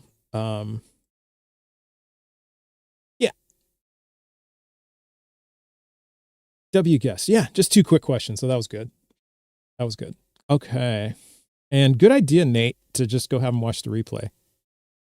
Brains. See, I'm definitely not the smartest person in the room. So the last guest saying I'm just trying to be intellectual, not at all. I'm just trying to fucking understand it. That's it. Conciseness. Yep. I get it, man. I get it. That's great. So that's all. It's just, yeah, I'm just trying to understand concepts. Hey, Monkey Boy. Thanks, man. I like it. It was, I want to say it was about $75. So it was a bit pricey. But I had a gift card and I had credits on Amazon, so I didn't pay anything for it. So that was kind of nice. And I like it, except that it gets noise from like everywhere. It's like one of those boom mics. So it's not like, and it's a top down. So you have to have like the top pointed at you. You can't do it from the side. And so its noise cancellation is not very good. So probably going to upgrade at some point, but it's, so if you're in an enclosed space, it's not a big deal, but like in my house, if like I've got open areas in my house and somewhat thin walls, so sometimes you'll hear my family like bumping around. So you might hear a toilet flush or something like that. So if you have like a enclosed space where you can use this mic, it's actually pretty good. So yeah. All right. So we have Noah Lloyd in the queue. So we have Noah Lloyd back for another round. So this is nice. How's it going, Noah? Hey, what's up? Hey, not much. Happy Friday. Good to see you again. Yeah. So, well, I would like to share like something that, like a thought that I had on this whole evidence for God situation. All right. And like I ask this every time, but I just want to make super sure. Like, what do you mean by evidence? Like, what are you looking for? Piece of data that points to a conclusion. So like if the conclusion is God is real, then we should have some type of data that points to that. Like if you're saying that, this person A unalives somebody, we would need evidence to show that they unalive somebody, like fingerprints or a knife, something like that, a weapon. You see what I mean? Okay. Yeah. Yeah.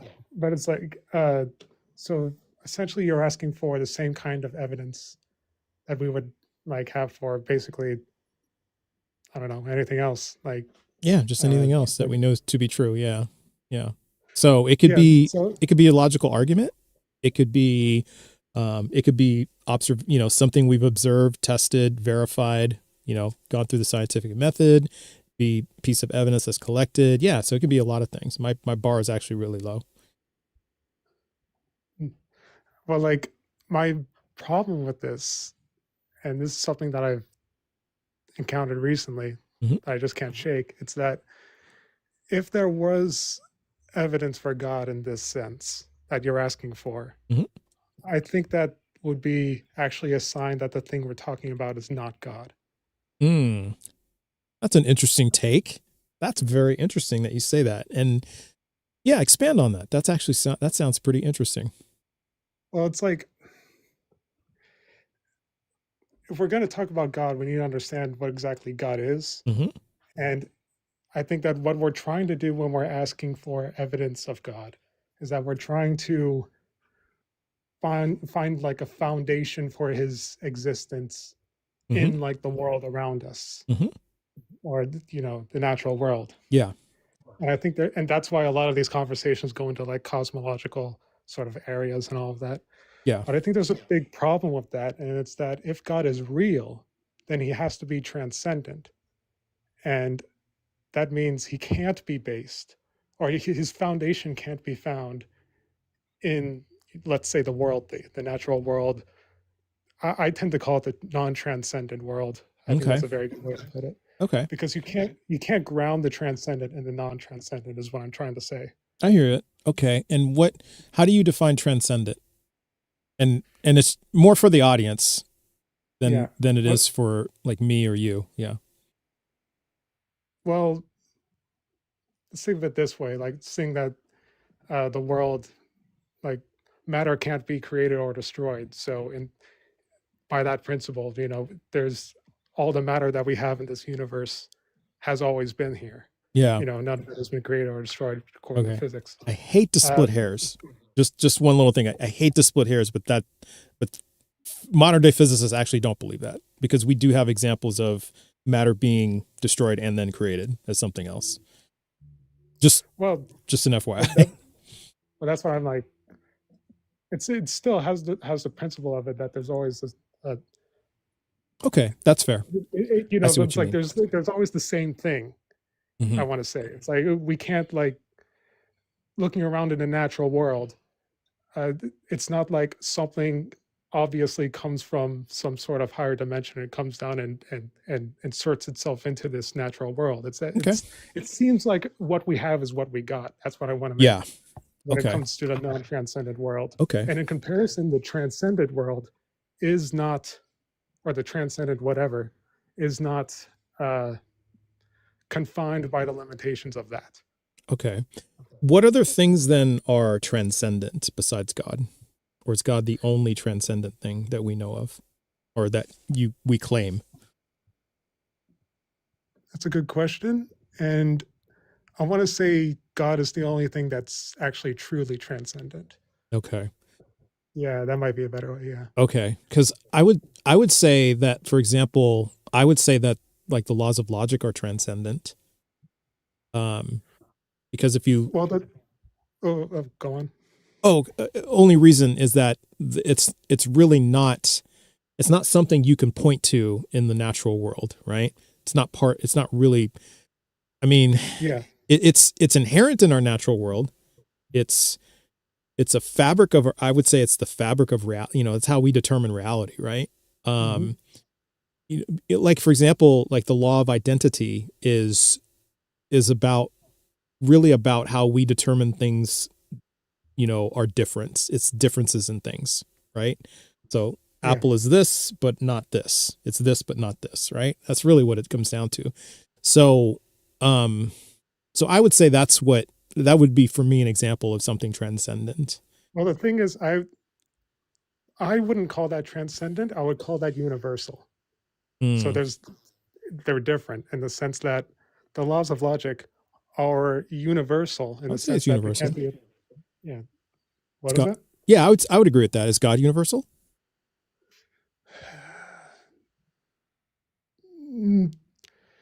By being transcendent, he also transcends universality. There's a whole thing to that. All right. Is God present?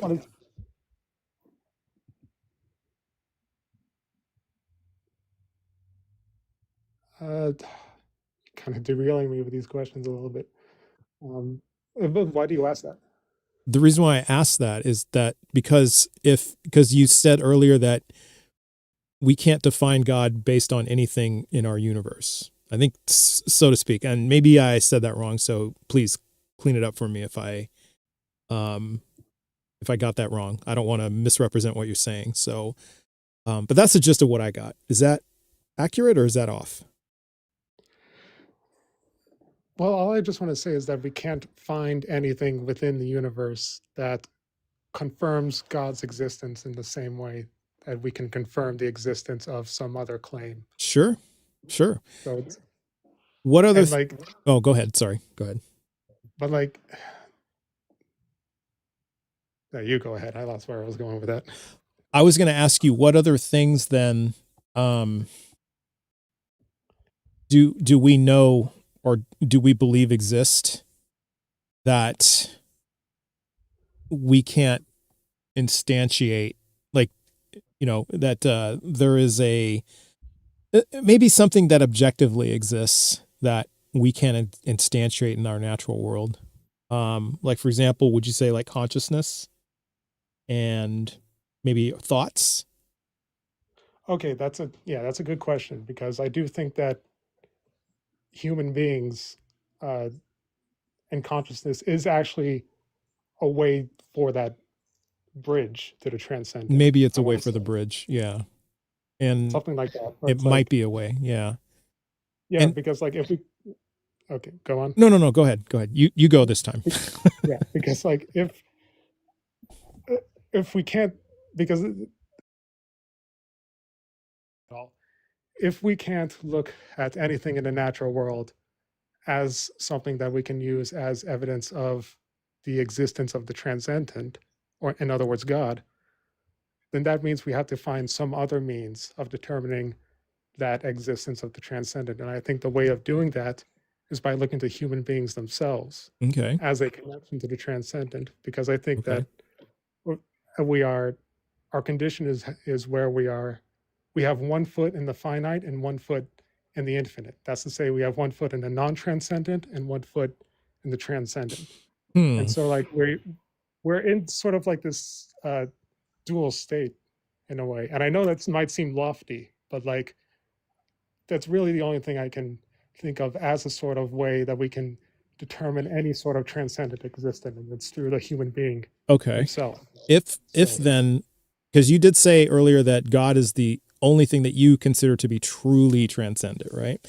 So yeah. if God is the only thing you consider to be truly transcendent, yet you're saying the way to know if God is way to know this transcendent being is through our consciousness. Like that was one way. Did I hear that? Something like that. Something like that? Yeah. Okay, that's like a connection to the transcendent. And how do you know that?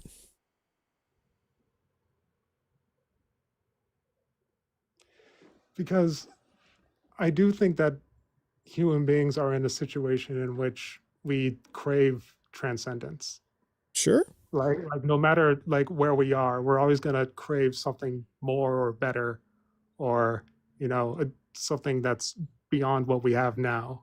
Does it mean that exists though? Well, here's the thing.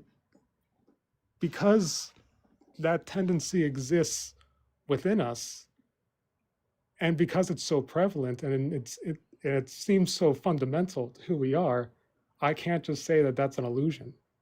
Well, I mean, because like one of the things, Noah, is like I would love to go travel around and see all of the universe.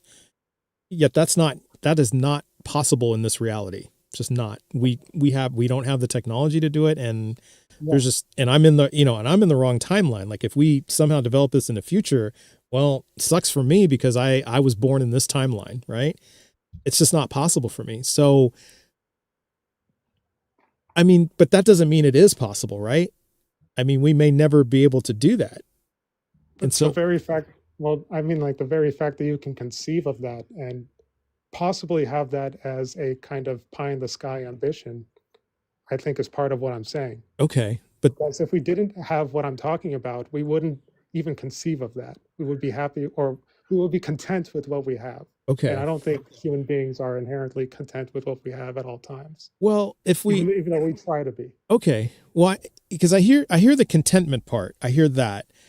I'm not quite on board with this, Noah, and the reason being is because if you're saying that if we can think of it, then it's possible. While that may be true, just because we think of something doesn't mean it's real, right? Like my kids thought there were monsters in the closet. Did that actually mean monsters exist in the closet? No. So we think of things like we want that are better. But that's what fantasy is, right? Like we think of things that we want that are better. That doesn't mean that they're real, because that's what separates fantasy from reality. Okay, I see what you're saying, and it's a good point. At the same time, what I'm pointing to is just the phenomenon of transcendence. That's to say that because it's so ingrained in us, and because it seems to be everywhere, I think. And there are people like me who are even like I'm not even on the end of the spectrum. There are people beyond me who are like, there is no God, period. And I'm just simply the person who says, I don't believe there's a God. So there's a spectrum beyond me. So I'm not sure if I don't think I agree with that. Well, whether you believe God exists or not, I think that we are prone towards what I'm saying, in the sense that Maybe we can look at the maybe world and overall say as a things. species. Is that what you mean? Yeah, I think that's closer to what I'm saying, because I'm Okay. not saying that this is something that I'm not saying that just because you think it, it's real. I'm not saying that. What I'm saying is that just because we have, each one of us has this, eventually we come across this idea of transcending where we are. Okay. And that's not something that you necessarily find at an individual level in, let's say, the animal kingdom, because I don't think they have that, they don't have it as developed as we do, in the sense that they don't have the imaginative power, or they don't have the, I don't know, it's hard to explain.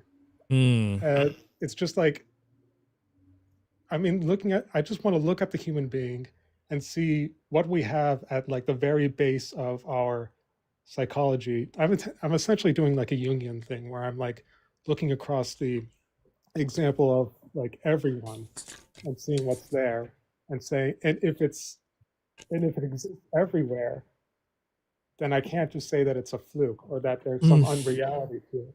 Yeah, here's the part where I'm not on board with. Like we have thought of things in which violate the laws of physics. Like, for example, Superman, right? Superman violates the laws of physics. Does that make Superman real? Well, if you're talking about real in the sense that he's an actual person flying around, then obviously not. But of course, in the idea of Superman, there's the ambition of flying. Right. And so the problem with that, though, is like we have built machines to fly, right? So yeah, they're planes. Yeah. We just haven't seen a human fly because we're not capable of doing that. It's not in our physiology, which ultimately is grounded in the laws of physics, right? So, to fly, you need wings. And I mean, that's what we know. Everything that we know of that flies has wings, right? So that's what I mean, is that we do imagine things that defy the laws of physics, yet we haven't seen anything that actually defies the laws of physics that exists. That's what I'm trying to say. But the things that we end up with that allow us to fly can start out as illogical ideas. They can, yet we find a way to fit them within the laws of physics, right? Because planes all fly within the laws of physics. But that's what I mean, is that it's because the way they're structured, that's how they fly. Helicopters, same thing, right? That's what I mean, is that we haven't found things that defy the laws of physics that are real. And so if that's the case, Noah, then, because I mean, that is part of like our physical and natural world, right? And if we haven't found those things, then, because like they talk about wormholes. Here's another example, wormholes, right?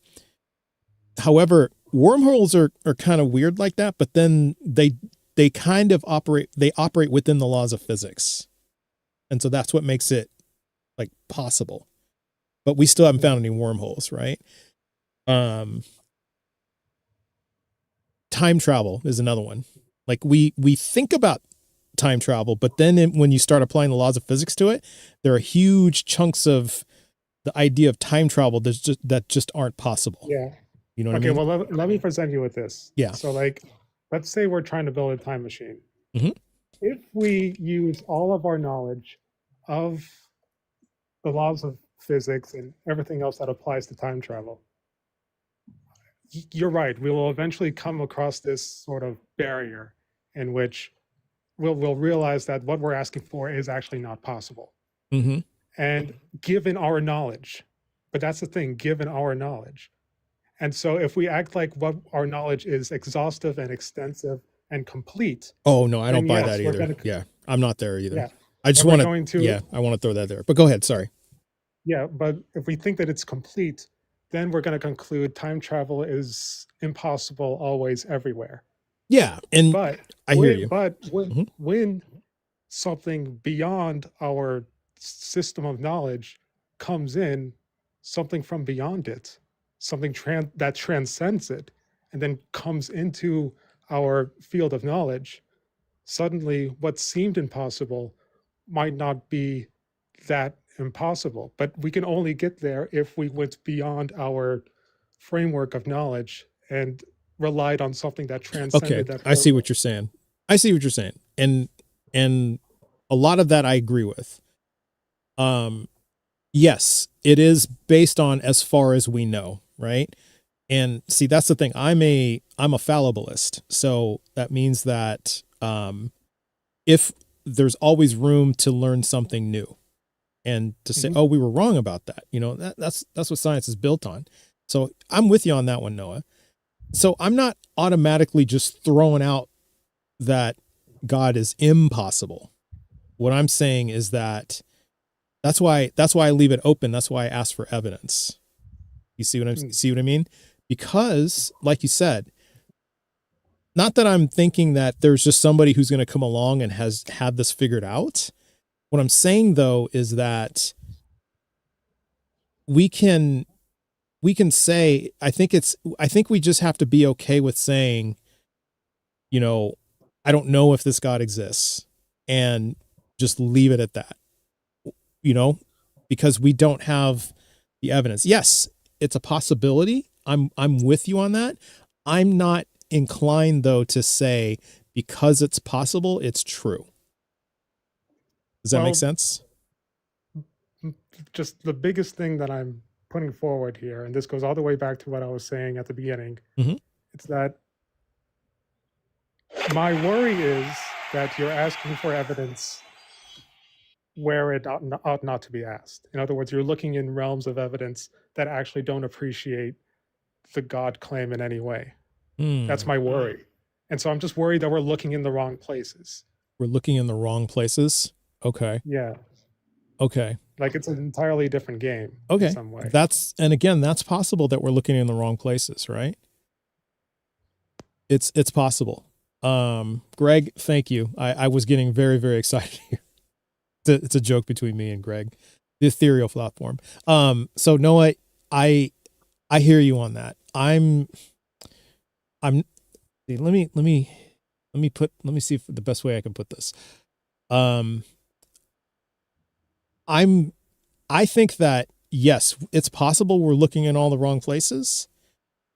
Yet you would agree we'd still have to keep looking.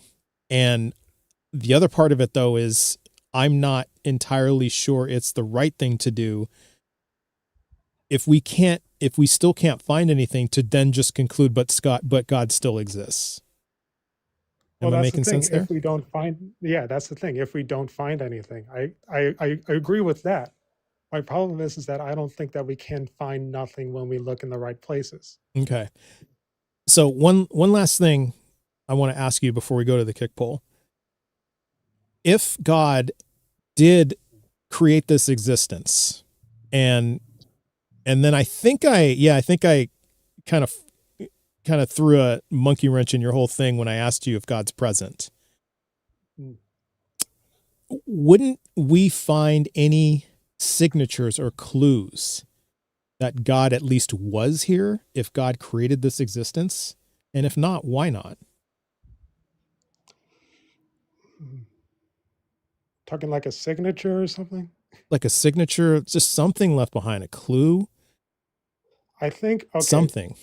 Okay, I think it's because if there was something for us to find, for us to confirm God's existence and that he created everything and all of this, then we would get the wrong idea.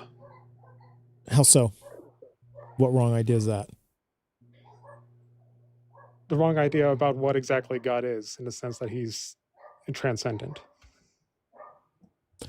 Why wouldn't the signature line up with his transcendence, though?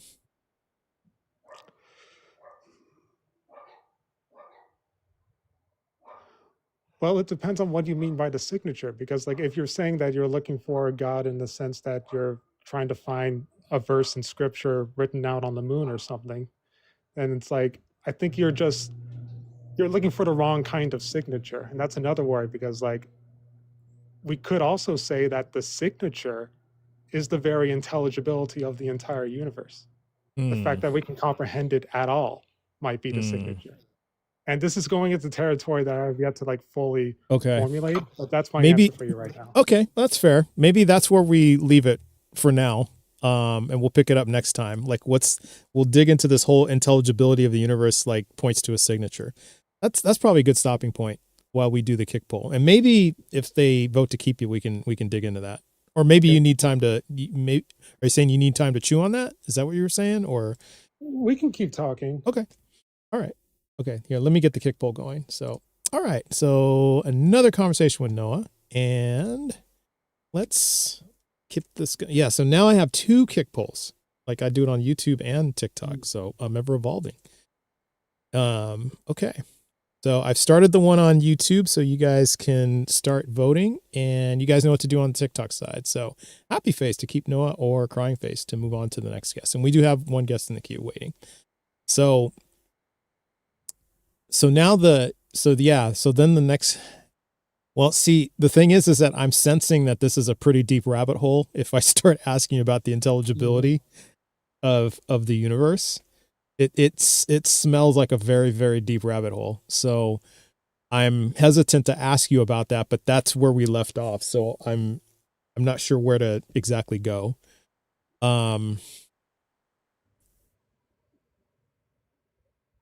So this. Yeah, I'm a little hesitant myself because I'm not.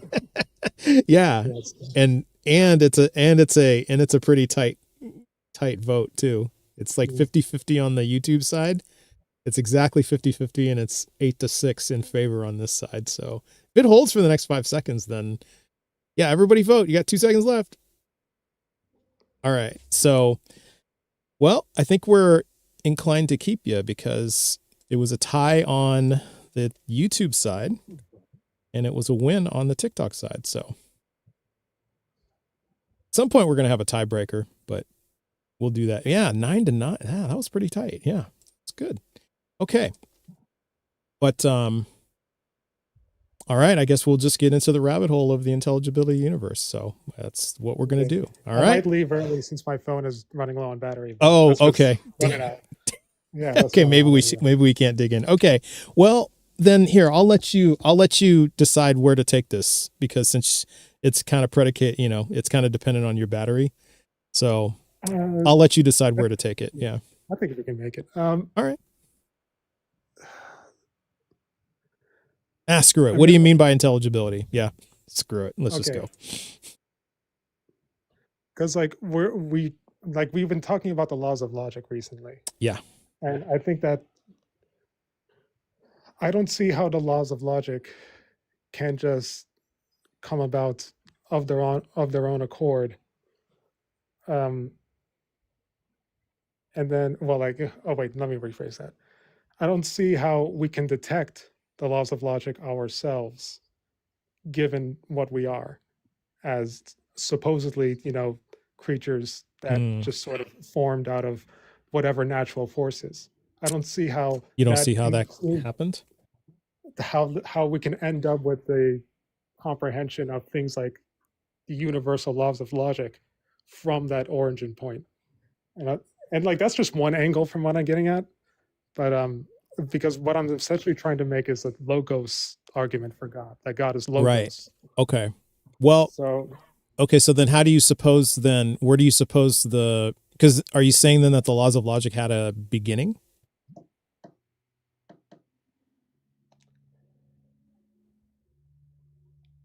In a sense of like regular time, I don't know, and I don't think so, but I don't know. Okay. So does that mean then that they're eternal? They've always existed?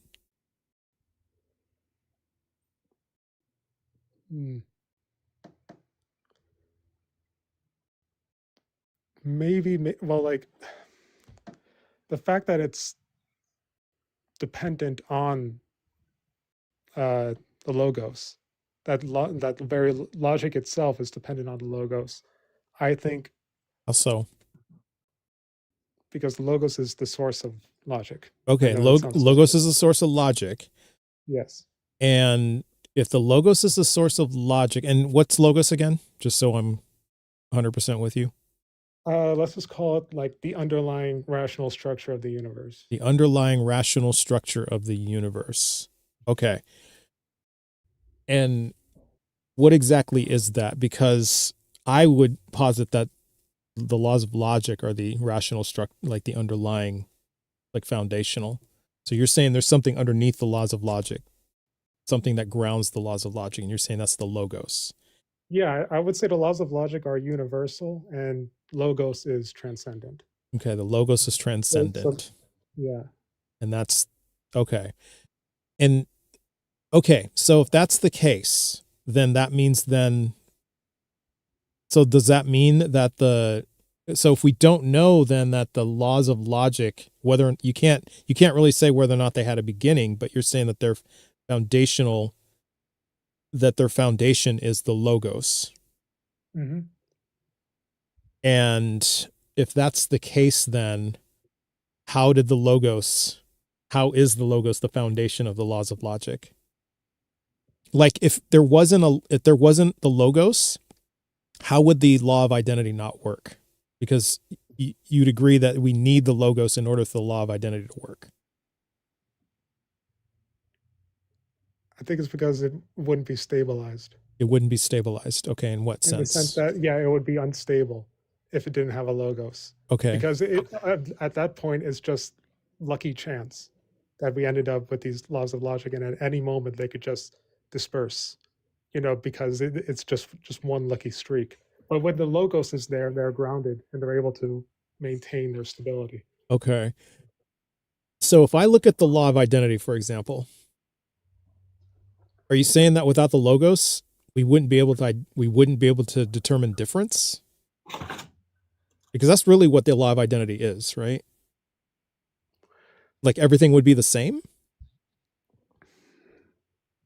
Yeah, it is confusing when you think about it that way, because like it's hard to imagine a non-logical universe, but at the same time, when it comes to the laws of logic in particular, I don't think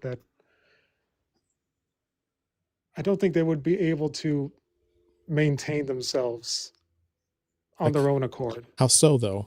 That's what I'm trying to get at, as how. Because if the laws of logic won't be able to, because that's the other thing, is the laws of logic don't really self-maintain. It's what we identify them to be. And, so the laws of logic it's just a name. It's just so we know what it is, right? It's an identity. There you go. So we use the law of identity to identify the laws of logic. Okay, like, and that's what makes it self-evident. Yeah. Yeah. Well, framed that way, I think that makes where I was going a lot more intelligible, because we're talking about intelligibility. Yeah. And we can look out at the universe and see that there are laws of logic, as to say that, we can see that there's a property of non-identity and all of these things. Yeah. And because of that, we can detect a sort of consistency to the universe. We can detect a kind of lawfulness to it.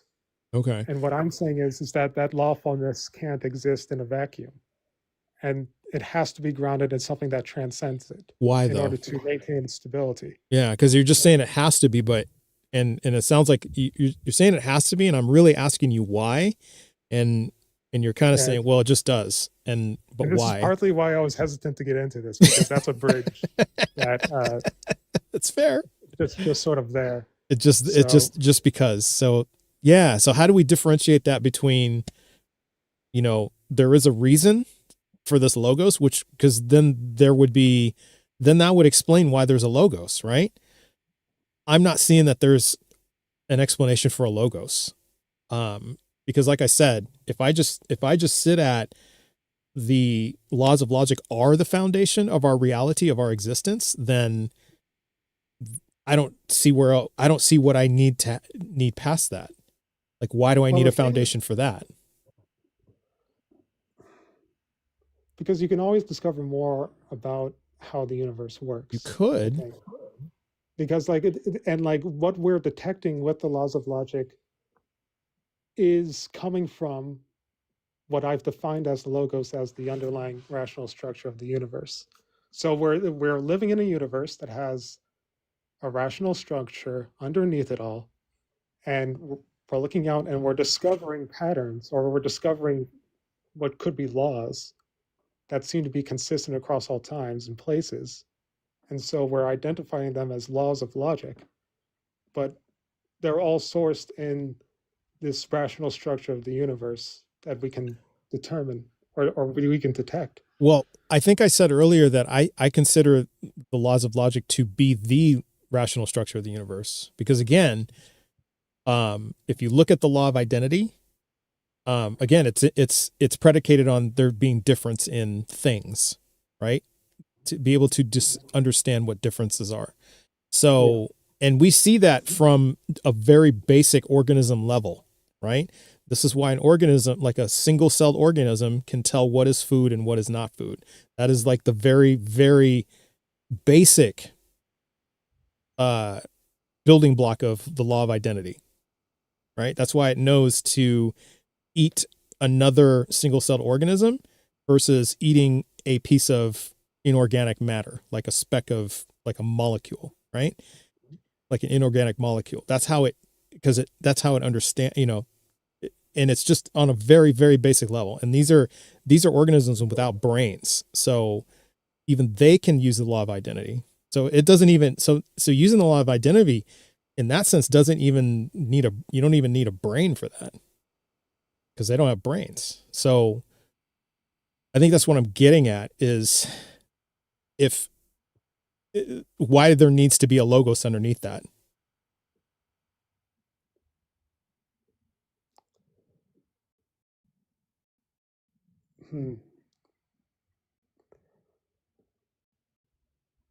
Because what if the laws of logic equals the logos? Yeah, but that's the thing. Because my idea is that what I'm conceptualizing is that these laws of logic are kind of like it's like sun rays emitted from the sun, where the logos is the sun, and the sun rays that we get from it. These laws of logic that we can discern come from that logos. So, and I know I'm constantly repeating myself at this point about how it has to. I'm saying that there's a source to these laws of logic, but I'm not making it clear why that source is necessary. And I understand that. And that's something I'll look into. Okay. And because I get your idea. Yeah, I understand what you mean. That there's this underneath, or beyond the laws of logic, there is this rational fabric of reality, or this construct of reality, right? Like this framework. I think that's what you're trying to say, right? That this logos is like this framework of reality. And yeah, well, and that the laws of logic sits kind of inside of that, or sits on top of that maybe. And without that, there would be no laws of logic. Would that be fair to say? Yeah, I would say that it's in a way you can say that they're expressions of the logos. Okay. These laws of logic. Okay, so then that means we should be able to determine instances in which, like, we should be able to have, like, kind of going back to the word signature or clues, that there is this logic in place, this logos in place that's holding this. And I'm not really seeing that. Like I said, if I just posit, if I just kind of take your example, and if I say, well, if the laws of logic are the sun, and and then from that are these rays that you're talking about, why isn't that enough? Why isn't what enough? That the laws of logic are the sun, or is the framework of our reality. It's how we understand what our reality is. Like, even because I don't think that we actually have it with the laws of logic. Because why the danger I'm putting forward here is that we see these laws of logic, and I think they're correct. But I also think that because we can discern them, and because they're so fundamental, I think that there means there's something more to it. Oh, I see. So you're saying, since they're fundamental, we see them. He said, what I think you're saying is there has to be something else behind it. That can't be it. There has to be more. well, given who we are, I think there has to be more, because when it comes to knowledge, because we're very limited creatures in the sense that we can't know or sense or divine everything. We're always constrained by our limitations. Sure. And that means whatever we discern out in the universe is going to be incomplete. Well, yeah, but that's the thing, Noah, is if there's something behind the laws of logic, then the laws of logic, it doesn't make a whole lot of sense that it's eternal. It has to have had a beginning, right? And if it has to have had a beginning, then in that sense, how did something create it, or how was it created? Okay. Without using the laws of logic?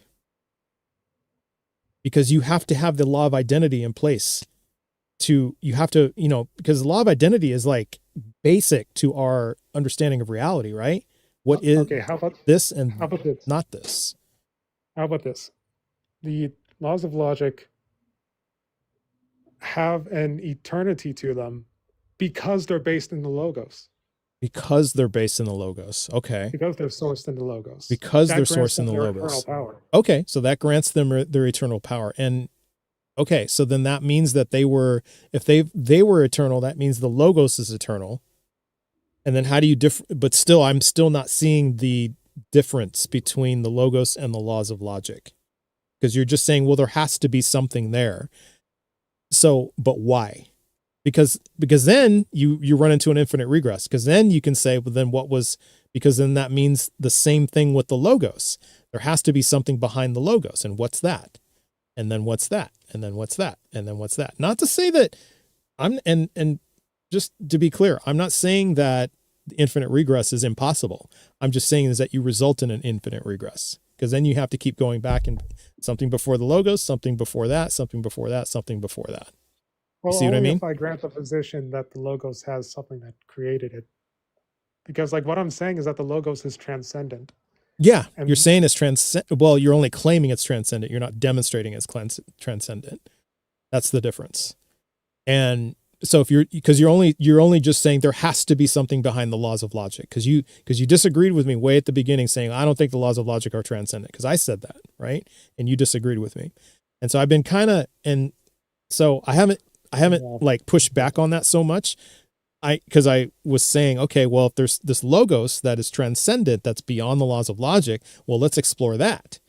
And now we're at the point where you just said, well, there has to be something behind that. Well, then why is it not the same case for the logos? And see, that's the part you have to answer. No, I think I'm starting to, because I'm getting at a layered formula here. And what I'm saying is that, of course, what I've been repeating is that the laws of logic are downstream from the logos. Exactly.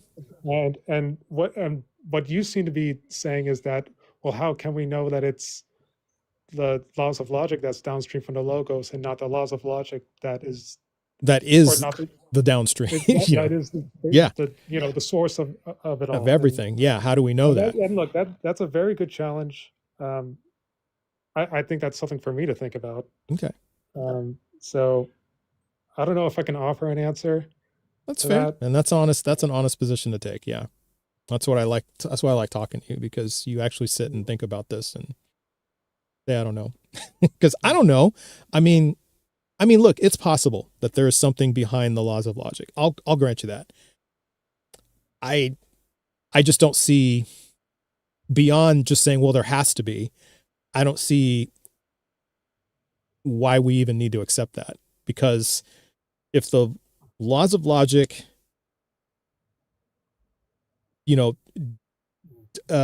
just determines like our reality, I mean, why do we need something beyond that? I think it's just the logical nature of these laws. I mean, how so? I feel like we'll just tread over ground we've already tried. Yeah, we might. Yeah. And I don't want to just go around in circles. Okay. Like at the same time, it's like. Yeah, that's true. Well, at the same time, I just do think that there's just given who we are, I just can't see the laws of logic as the source, and it's more like there's something beyond that, even that. What I'm against is this sort of universalization of the laws of logic, in the sense that we determine that this is what it is, just cut it off there. And what I'm saying, that because it has a source, or if there is a source to it, then that means there either has to be more to it than that. So I'm just I'm opening the door to Okay. more beyond what we see. I think though the thing is that we need a reason beyond, well, this is how we are, and there has to be something beyond that. Like why does it, because then that's implying that the laws of logic are incomplete somehow. And I'm not seeing that. Yeah. Like what's on our part of our understanding of it? I wouldn't go that far. I mean, I think we have a good understanding of what they are, and how to use them. Now we may not use them correctly all the time, right? Like our logic may be flawed by using the laws of logic. Yes, I totally agree with that. But that doesn't mean the laws of logic themselves are flawed, right? It's just in the manner in which we use them are flawed. But like the law of identity, if you identify something, if we incorrectly identify something, is that because of us, or is that because of the laws of logic? You see what I mean? Well, like if I'm looking at your profile picture right now, right? And it looks like, and I mistakenly think that the figure is holding a broom, right? Is that the laws of logic's fault, or is that my fault?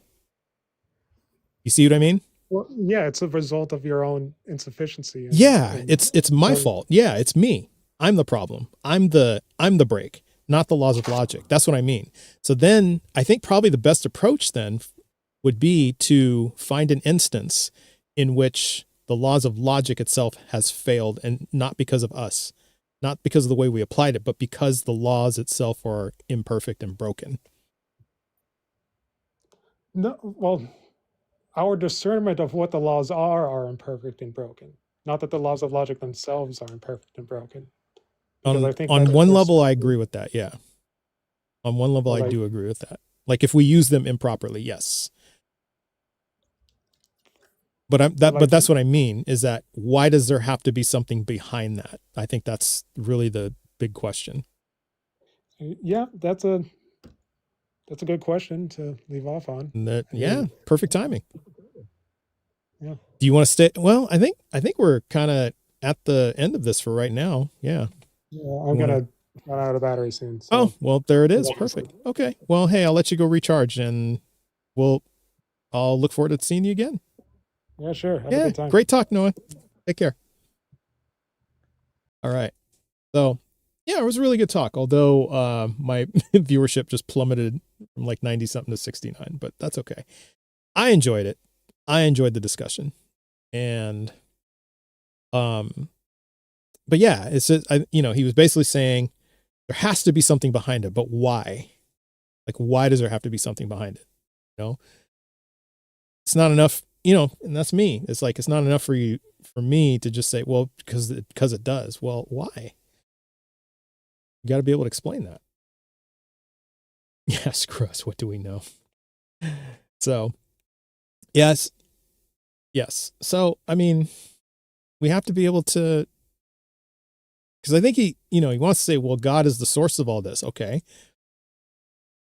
And again, how do we know? We have to be able to show that, demonstrate it. Because we can demonstrate it in so many other ways with other things. But he was like, well, that's the natural world. That's the real world. And this is beyond that. It's transcendent. Okay, great. And how do we know that? So, and I agree. We all have questions that don't have answers. And so why can't we just leave it at, I don't know, until we have more information? Like, why do we have to get to this? But there has to be this, or therefore this. Like, just stop right there. What's wrong with that? All right. Next guest on the TikTok side. How's it going? Yes, hi, hello. Hi. Your volume is very low, or something with your Bluetooth or lack of Bluetooth or something like that. So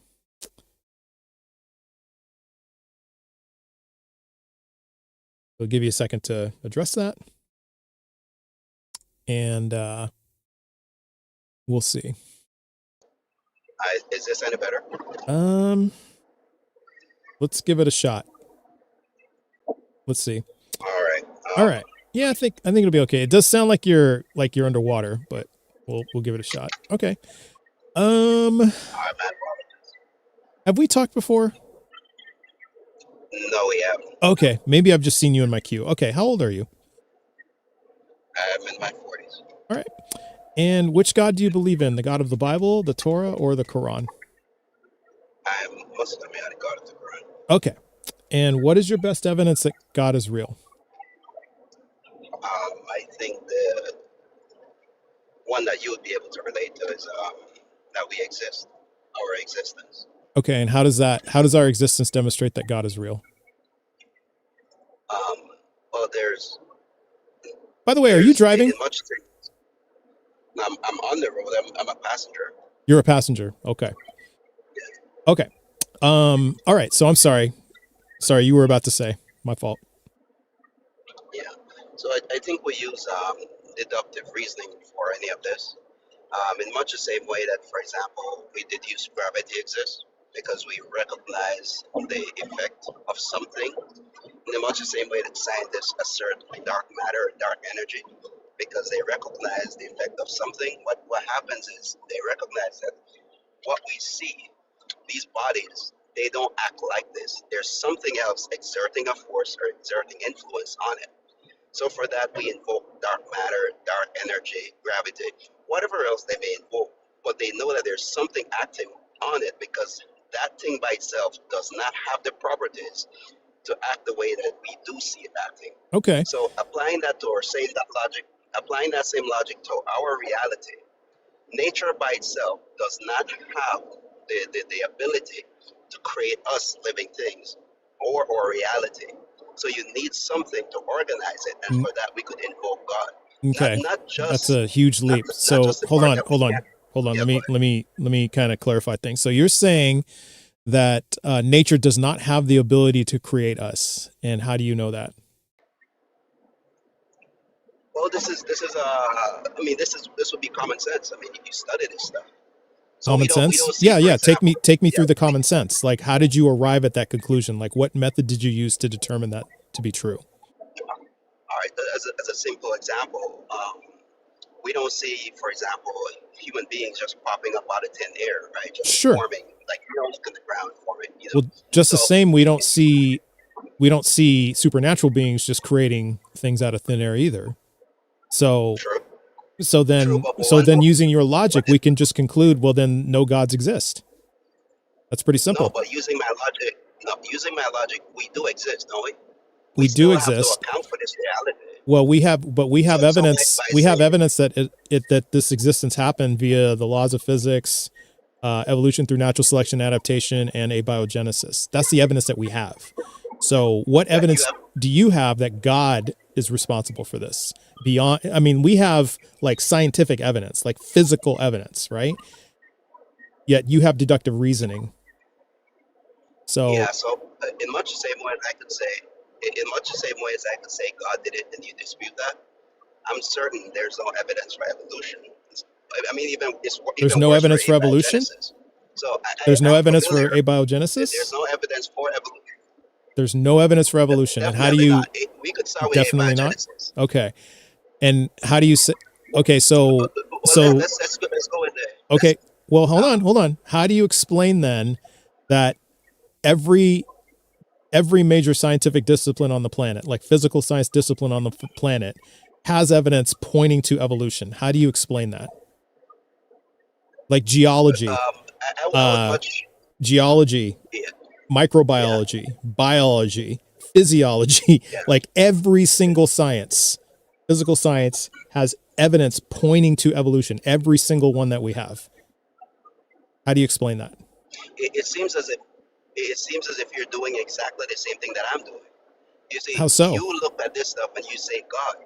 Right? I mean, sorry, you say one second. You look at this stuff and you say evolution. Now, have I you didn't say observed everything. evolution? I didn't. Nobody has. Okay. Not in this sense. Well, but see the same, but Nobody's it seen goes the these same things way. You can, but we, Abiogenesis is but even worse. again, I mean, you if haven't, know what okay, abiogenesis but is, again, you haven't demonstrated that, you haven't shown us evidence that you have seen a God create something. So I'm using your same exact standard and saying, well, then if you haven't seen a God create, then that means there's no evidence of a God. I'm using the same exact standard. So how is it that you are using one standard to dismiss one thing, but then not using the same standard against your God? That's a double standard. And that's a fallacy. see, this is again, this is why it's interesting. I think you're using a double standard here. How so? Because if you're using the same standard that I'm using, you would not find a problem with the argument that I'm making. Okay, Because it is so the I'm same using. standard that you're using. Well, no, I'm One using second, the standard of observation. So tell me, in terms of what have you observed that demonstrates to you that God is real? So, because that's what science uses. They start with observation. So name me one observation that you have. You just said our creation. Well, what does that even mean? Give me a specific observation that you have. No, I said we exist. I know you just said we exist. I mean, but what is the observation? That's a conclusion. What is the observation? I mean, look at anything. Put your hands out in front of you. That's an observation.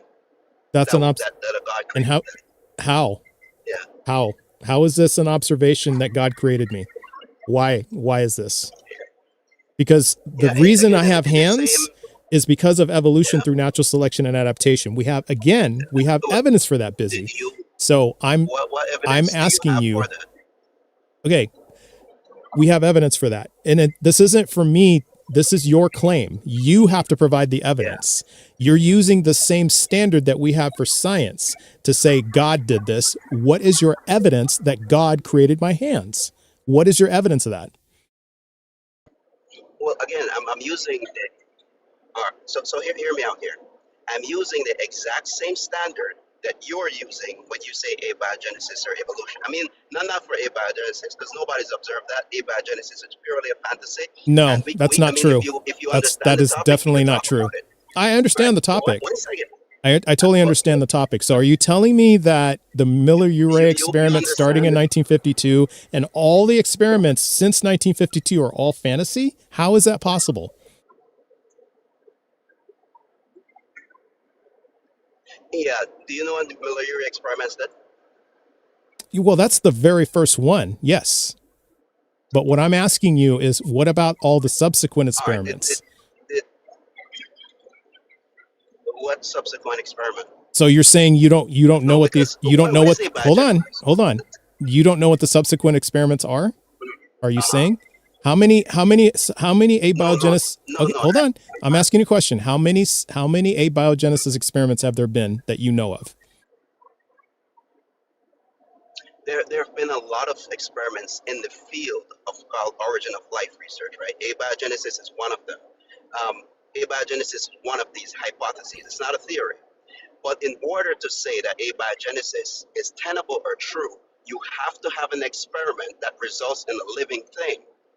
I don't think you recognize this problem. There is no such experiment that resulted in a living thing. So you cannot claim that abiogenesis is a tenable theory or even a hypothesis if all the experiments or none of them have demonstrated this to be the case. Okay, so what you're saying is that made a part of something. Okay, so what you're saying then is that because they haven't created life, then it is a fantasy. That's what you're saying. That's precisely what abiogenesis requires. And if everything you've done points us away from that you've gotten nothing nowhere close to life, then you cannot claim to have abiogenesis. What are all the steps? What are all the steps prior to creating life then? We don't know. There's no human being that could explain that to you. Yeah, there actually is. So that's why I'm asking. Okay, so then according to your God, what constitutes matter going from non-life to life? Oh, just his creative ability. And what? Yeah, take me through those steps. What exactly are those steps? I don't have those steps. You don't know. Okay. So how do you know then that God did this? If you don't know what the steps are, because see, the thing is that I don't think you've read up much on abiogenesis research, because they do have the steps in place. And so, but you don't have the steps in place, but now you're accusing me of not using the same standard. And I'm using the same standard. I asked you what the steps are, and you said, I don't know what the steps are. So then how do you conclude then, if you don't know what the steps are, how do you conclude that a God performed these steps? So what I do is I use the same standard you use, except that I am No, you didn't. I just demonstrated that you don't. So if you allow me, I'll explain. No. If you allow me, I'll explain. Well, no, you're not going. No. You're not. This isn't about my inconsistency, and I have remained consistent because I just said. Did you not hear me when I said abiogenesis can explain the steps? You're saying they can't explain the steps. They don't know what the steps are. So I just said they can. And I asked you, what are the creator's steps? And you said, I don't know what the steps are. That is the same standard, sir. So how do you go from telling me you don't use the same standard, yet you're doing the same thing and not using the same standard? I just demonstrated to you that I'm using the same standard. So it's an easy way to say that you're using the same steps I am. Just tell me what the steps are that God used to create. That's all you got to do. That's the same standard. Yeah. So all right. So the difference between my approach and your approach is I accept that I don't know.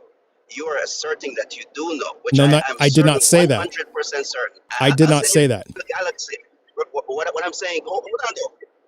Can I finish my point, though? Yeah, if you stop strawmanning me, but if you strawman me, if you strawman me, I'm going to stop you and interject, because that's not what I said.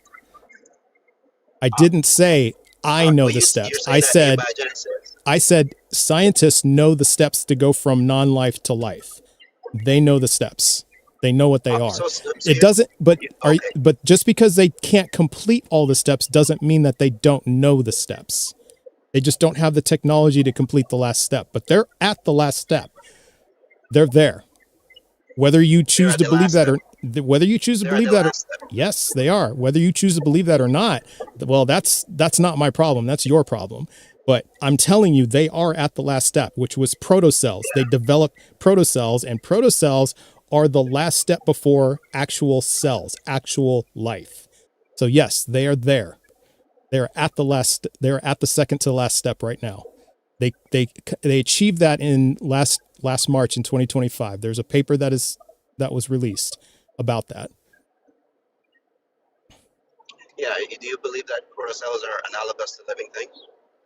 Protocells? I didn't say that. You see, you're strawmanning my position. What did I say? No, I'm asking you. I never strawman. I asked, do you believe that protocells are analogous to living things? I didn't say that. And I don't believe that because of specifically of what I said. What did I say about that? I said protocells are the last step before actual life cells. Yes. So I can't believe then that protocells are life. I didn't say that. Okay. So what I'm saying is when you make these assertions, the scientists themselves don't make those assertions. They don't make those conclusions. Protocell has no semblance or resemblance of living things. They don't. All they are globules. What did I just say? I just said that. Why are you saying that? Because when you you just strawman my position again. You just strawman my position again. Okay, so repeat back what I said about what. Okay, repeat back what I said about protocells. You said protocells are the last step for abiogenesis. They just need one more after that. Yes. It is the precursor to actual cells, which is life. Is that or incorrect or correct?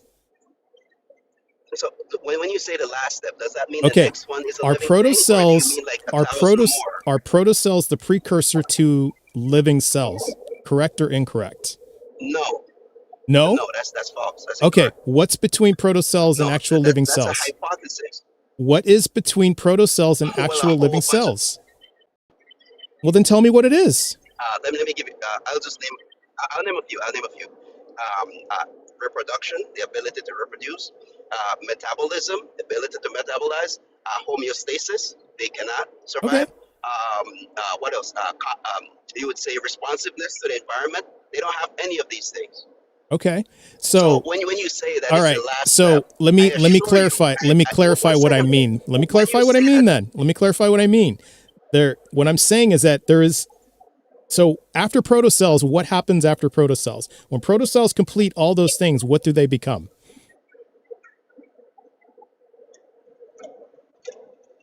What do they become? Yeah, after they complete all these things that you're listing, what are they? What comes after protocells? Nothing. Protocell is a figment. Protocell is a fiction, right? Protocells is a fiction? You're saying, well, what comes? Okay, so protocells is a fiction. So what you're saying is that then the scientists who develop protocells are lying? Is that what you're saying? No. When I say You it's said a fiction, okay. When it comes to living things. Okay. It says, again, that's not what I said. You're misrepresenting my position. It's a straw man. I did not say that. I did not say that protocells are living things. I don't understand why you were telling me this.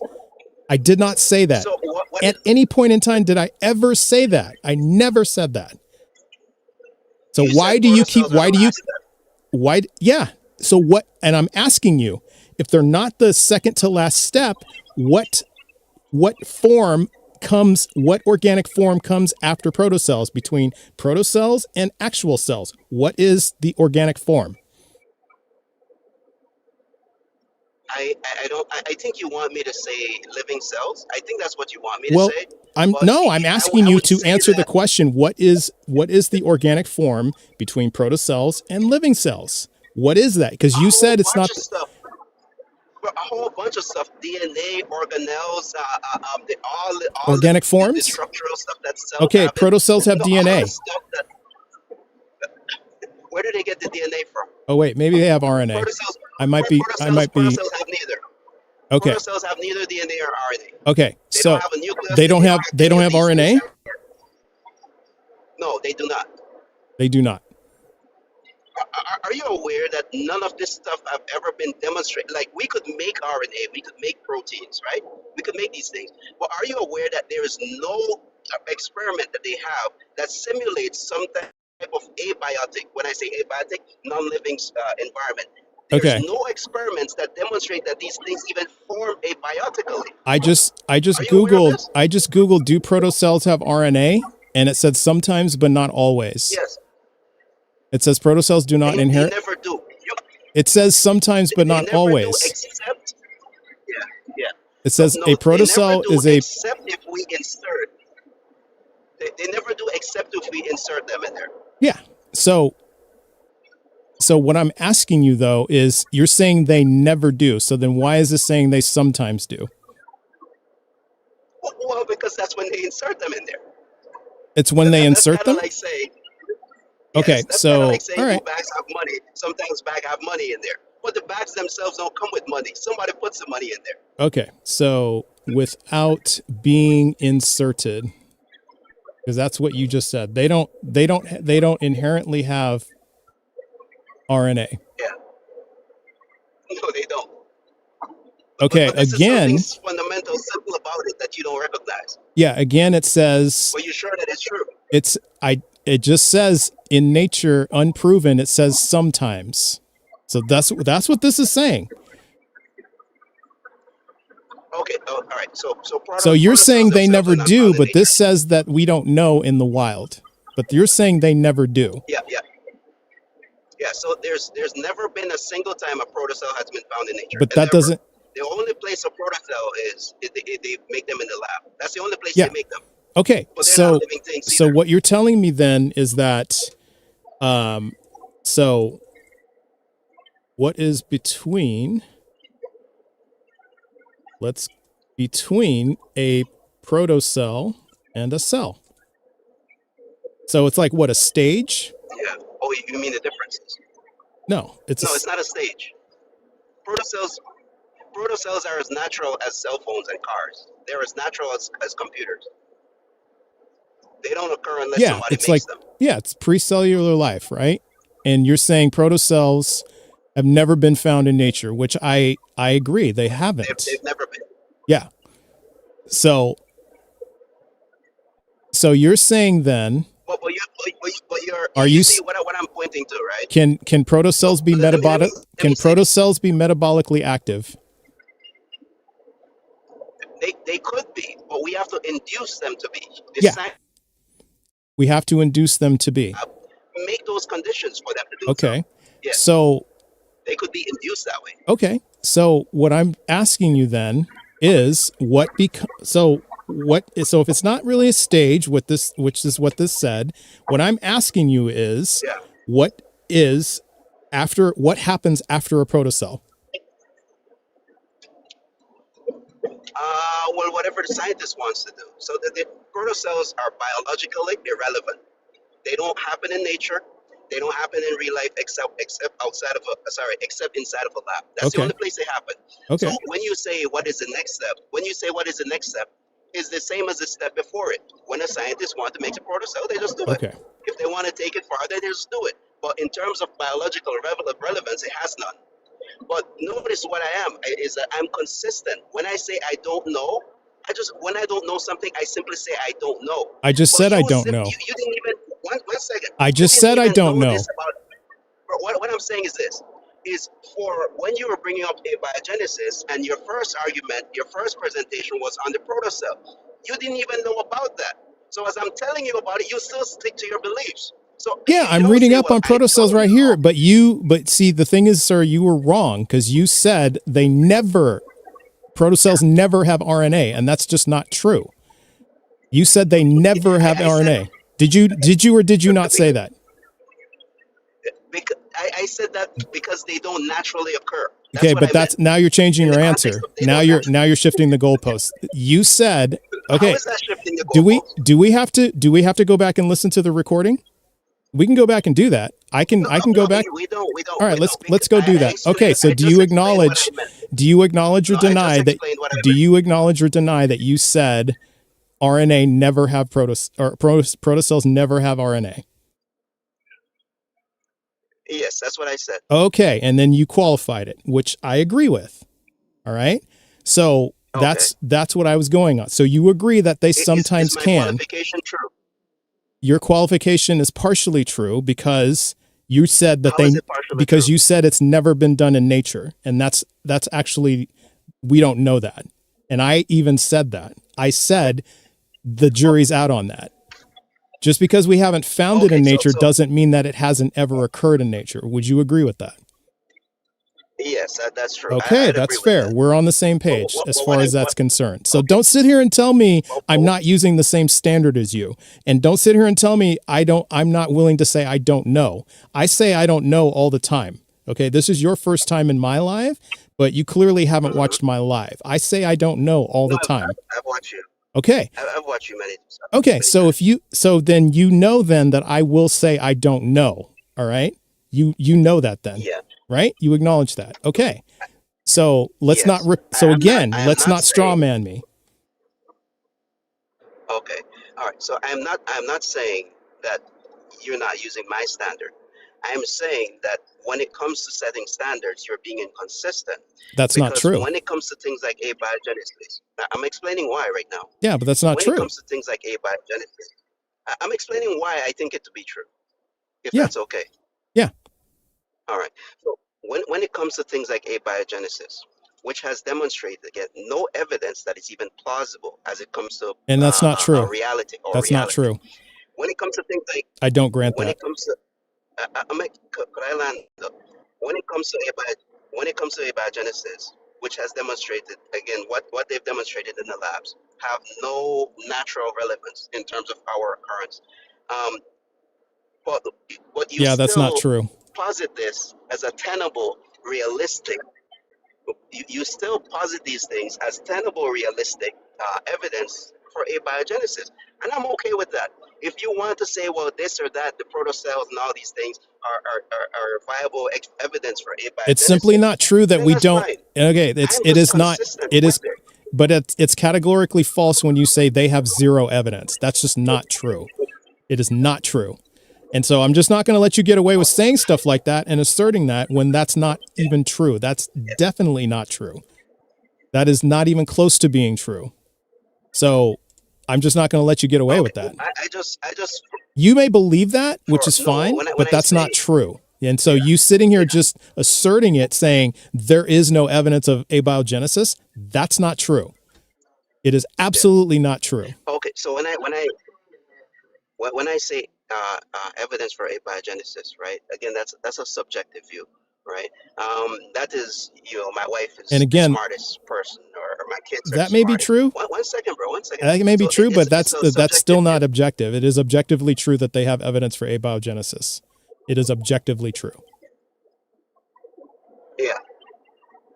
Yeah. So what you may call evidence for it, right? I may call it irrelevant, right? That may be true. For example, when you brought up the protocell. Well, that may be true, but that doesn't mean it's not evidence, and it's still not true that it's zero evidence.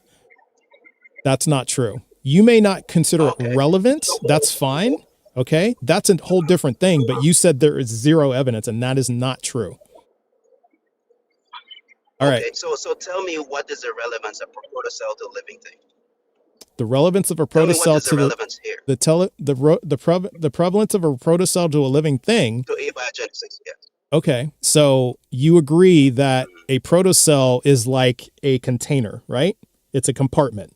It's got fatty acid vesicles, and these things form spontaneously in water, right? It doesn't mean that they have any machinery inside of them. It's kind of like a car without an engine, without seats, without a steering wheel, without wheels. Would you agree with that? It's like a frame.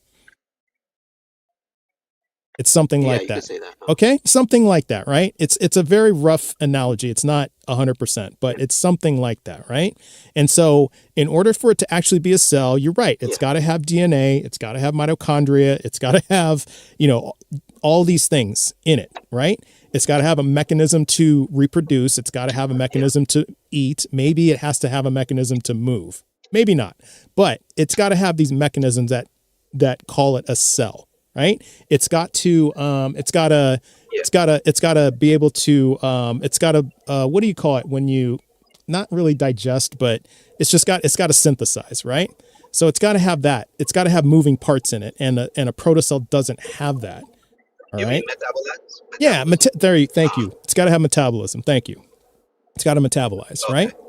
You would agree with that, right? Yeah. Okay. So at no point did I ever, and I agree with you. Yes, those things are what make up a cell, okay? But when I said steps, I didn't mean that it is the protocell, that it is the next step is just the cell. What I said was, I asked you directly, what is between a protocell and a cell? A cell. I mean, that's the next step. That's exactly what I meant. It goes protocell, cell, right? There's nothing in between. The protocell is that's why I said for me it's not evidence. For me, the protocell is zero. It does not That's fine. Example, and you can say that. That's fine. For you, it's not sufficient evidence. That's fine. That is fine. Yeah, I mean that's okay. Kind of like. But you can't. It's kind of like me blowing up a balloon and ask you, well, what is the relevance? And this is evidence that I could create a sun. Okay, but and you said, well, where does the light come from? But see, here's the thing, Busy. I never said, because you're saying I don't have the same standards. I'm using different standards, but see, I never said there is no evidence of God. Have you ever heard me say that? No. Okay, perfect. So, but you at the same time, you're saying there is no evidence of abiogenesis. And that is just not true, because if they've made protocells and you yourself has said the next one is a cell, it just needs the engine, the parts, then what is there? And I asked you, what's there in between? And you said a cell. So that's the next step, right? And it's fine if you think that's not sufficient, that's fine. But I asked you specifically what it is, and you acknowledged that. Yeah. So when I say a cell, when I said a cell is the difference between a protocell and a cell, it means that I think you're lacking the entire thing. I don't think, again, a protocell is relevant to it. The parts of a protocell is not the parts in the cell. They're they're in no way similar. I mean, except in shape, perhaps. And that's it. I mean, that's kind of like me blowing up a balloon and say that this is a sun. Does it might be in the shape of okay? It might be circular. But, okay. Does the protocell have things in common with a cell? Does a protocell have anything in common with a cell? Yeah, it has organic matter, and it has let me see. It has organic matter. Okay. It could be the shape is, I mean, it's a globule. The cells are globules. Okay. All right. So it has things in common with a cell, right? And okay. All right. Well, we are past the kick pull, so we got to hold the thought here.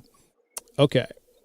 All right. So we're at the kick pull. I never started the time, but I'm looking at his connection time, and he's like way over 30 minutes. So I know you've been here way longer than 20 minutes. Okay. So, all right, I've started it on the YouTube side. So let me start it here on the TikTok side. So you guys know what to do. Just select yes or no on the YouTube side, and then on TikTok, happy face to keep the guest or crying face to move on to the next one. Okay. So voting is here. So, okay. Sorry. What were you going to say? No, I was saying that I don't think it's, well, when we say evidence, right, we have to demonstrate how these things are relevant to what's going on. Yeah. So the relevance here as protocells pertains to abiogenesis or to living things, the relevance there is financial, right? If I keep this experiment going and I keep going with new theories and I keep, sorry, not new theories, but I keep coming with new things, they will keep giving me money. This is a money grab. It's not a scientific endeavor in terms of fact finding. Okay, you're going to have to demonstrate that with evidence. Yeah, you're going to have to provide evidence of that, because I don't grant that at all. That is just purely financial. Yeah, so give me financial incentive. Yeah, provide evidence of that. Why? So provide evidence that it's purely a financial motive for these scientists to study abiogenesis. No, that's just my opinion.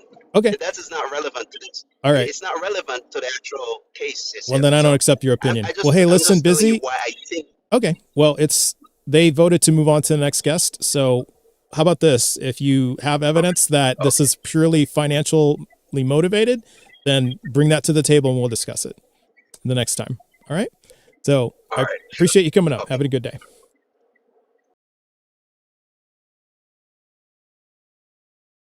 Okay. We'll do a bit of a palate cleanse there, because I got to lace up for the next one. How you doing, Greg? Hello. Hello.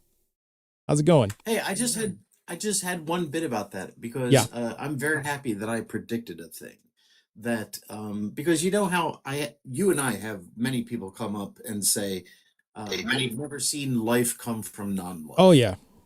That's what the core crux of that argument was. Yeah. Right. And then there was this what is it, like the PNAS? What is it? The National Academy of Sciences. Yeah. There was that paper about self-replicating something in September. I forget. There was some indication that it was, they didn't like say we saw abiogenesis, but it was like possible. It suggested it was true. It just points to its correlations. Yeah, that's Exactly, how science. Yeah, that's what science does. So my thought was, when I saw that paper, I wondered to myself, was like, what arguments are they going to make about that? And what I thought was, what they're going to say is a human did that. So of course, if a human did that, that means there was a designer. Mm-hmm. You see what I'm saying? Precisely. And then, yeah, I know. And then I did, and then there were like at least 2 people. I got that in the wild. They told me exactly that, and I felt like I predicted the future. And I think maybe I'm some sort of prophet now. Yeah, you're definitely a prophet. You're an ethereal prophet at that. Oh. You're an ethereal thought form prophet. That's what you get for being a thought form. Yeah, exactly. What you get. Then you start predicting the future and shit like that. And so it makes sense. Makes total sense. Yeah. Yeah, that's all I had. Oh, okay. All right. Well, no, I thank you for that. I appreciate that. I love that. Add a little levity to that. That's pretty funny. I like that. All right. Well, hey, Lobes, you're back. Hey, I'm on my lunch break this time. Lunch break. Yeah.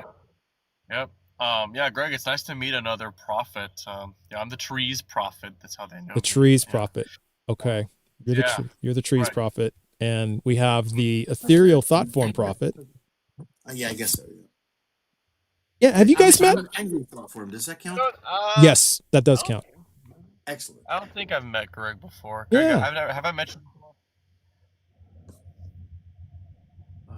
No, I don't recall. No, I see your lives a lot. I enjoy yours. Oh yeah, it looks like I'm okay. Yeah, well, cool. Well, good. Then I'm meeting you now. Great. Yeah, see? You consider yourselves met. Okay, well, yeah, we're all coming together in one big atheist community. Exactly. All coming to fruition. Yeah. Now, so you're the ethereal prophet. So you just like predict when people, when they jump to conclusions? Oh, shit. I don't know. I have to invent a mythology. I'm on the spot now. Yes, I'm an ethereal prophet. I'm like a thought, like physical. Ethereal manifestation. So I think I just kind of float around. I'm kind of like if you go to a party and you just kind of have a sense, you feel like what the deal is. I think that's me. Sometimes I feel like I know what the deal is, and turns out like I didn't. Yeah, it mostly depends on whether or not I'm paying attention, really. That's cool. So yeah, if you're a prophet, then you should put together the Book of Greg. I think I'm currently working on the Book of Lobes. I'm in like chapter 4. So hopefully we can put a nice addition to the Bible together here. Oh, actually, I have. Or is it the Bible?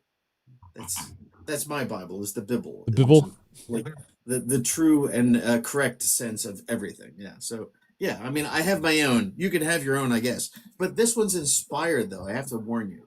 I am inspired. Bible, etc. there it is. Yeah, Book of Lobes is inspired by Shumshaka, the true God.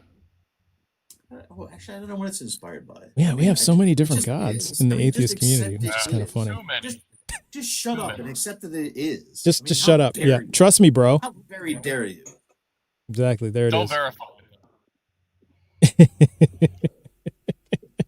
Exactly. All right. That's the All right. point of view. Trust and don't verify. Yes, exactly. Okay, I got one guest up here, and this will potentially I'll make quick work of this guest. So, God's Sword, you're coming back from the other day.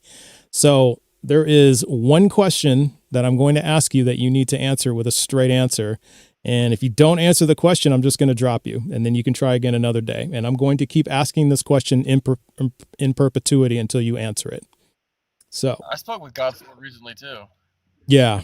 Oh shit! Now I forgot the question. Oh shit! What was the question? Fascinated by this. What was the question? What was the question? Shit! I might have to go back to my YouTube from 2 days ago and and figure that out. What is the question? Shit. What is it? Chat, does anyone remember the question? Does anyone remember? Can't come up unless we have a question. Yeah. Because he's got to answer the question, and that's it. There's nothing terrified about it, God's Sword. You have to answer the question because your idea of winning an argument is just talking over people. Oh, that's what it is. Okay, I remember. All right, God's Sword, one question, and the question is calling somebody names, or how is calling somebody names in line with Colossians 3:12? It's a yes or no. So, is calling somebody names in line with Colossians 3:12? Yes or no, God's Sword? What is your answer? Well, telling somebody the honest truth. All right. Try again another day. I told you. I said I'm looking. it was a yes or no. That's it. And if you start with that nonsense, you're just going to get dropped. So try again another day. You can sit there. Yep. You can sit there and guess queue all you want, sir. But you did not answer the question, and you get one try per day. So come back another day. What's Colossians 3:12? Colossians 3:12? Yeah, let's read it.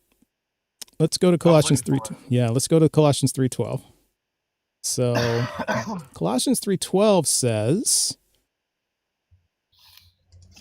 COLOSSAN 3:12. It says, therefore, as God's chosen ones, holy and beloved, clothe yourselves with compassion, kindness, humility, meekness, and patience.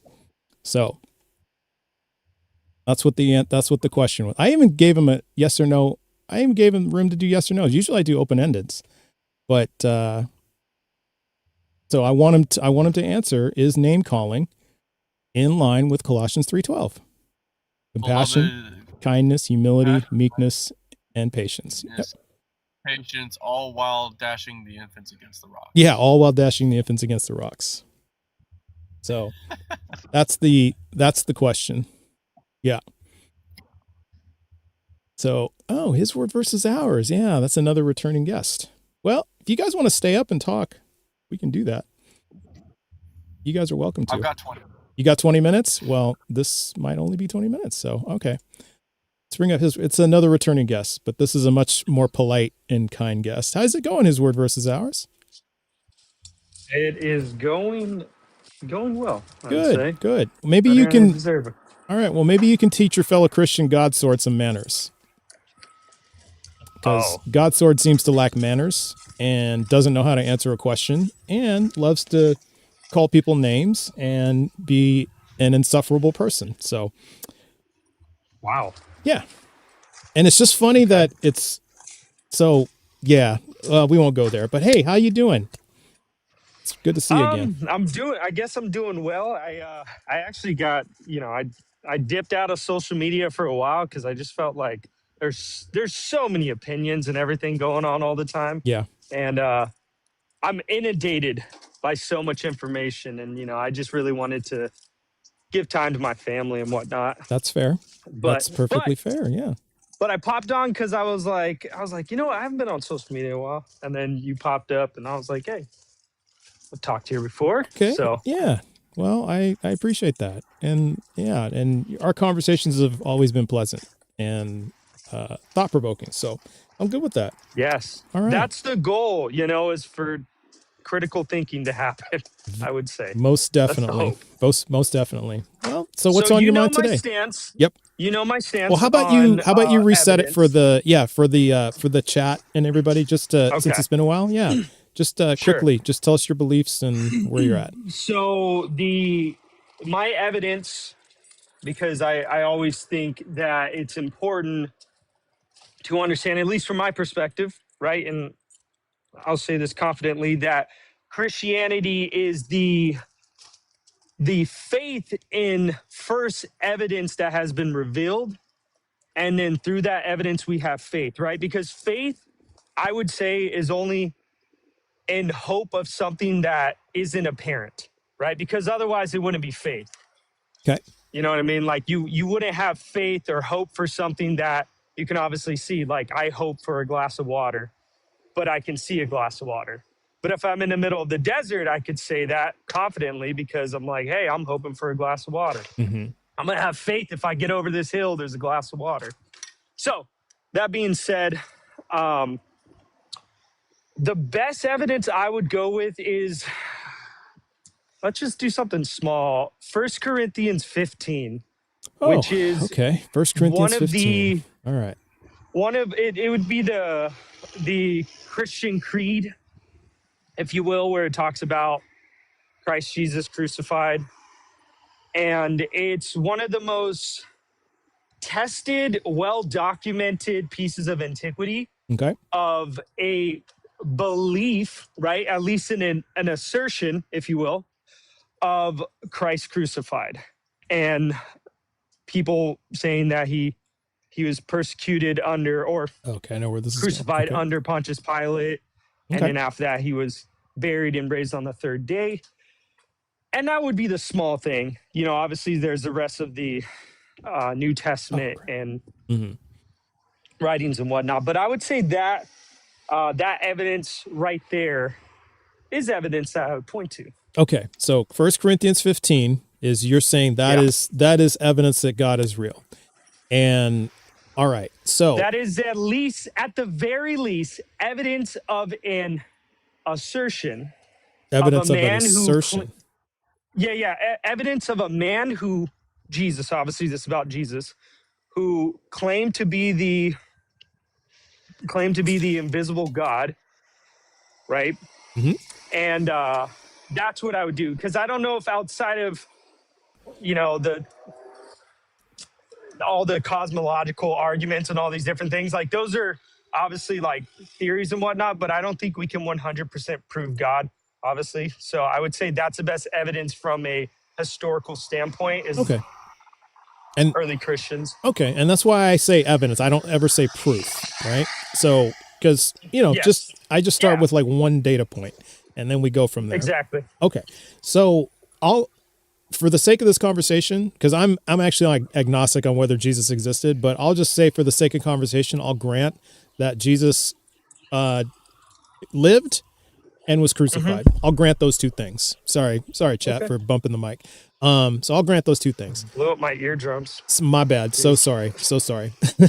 So if that's the case, that Jesus was crucified, lived and was crucified, and we grant those things. Yes. Well, you still got two more things to get to, right? Is the resurrection and the ascension. And I think we might have talked about this before. And that's the part, because you would agree that it's not just that Jesus lived and was crucified, but it's all four things. He lived, he crucified, he rose from the dead, and he ascended into heaven.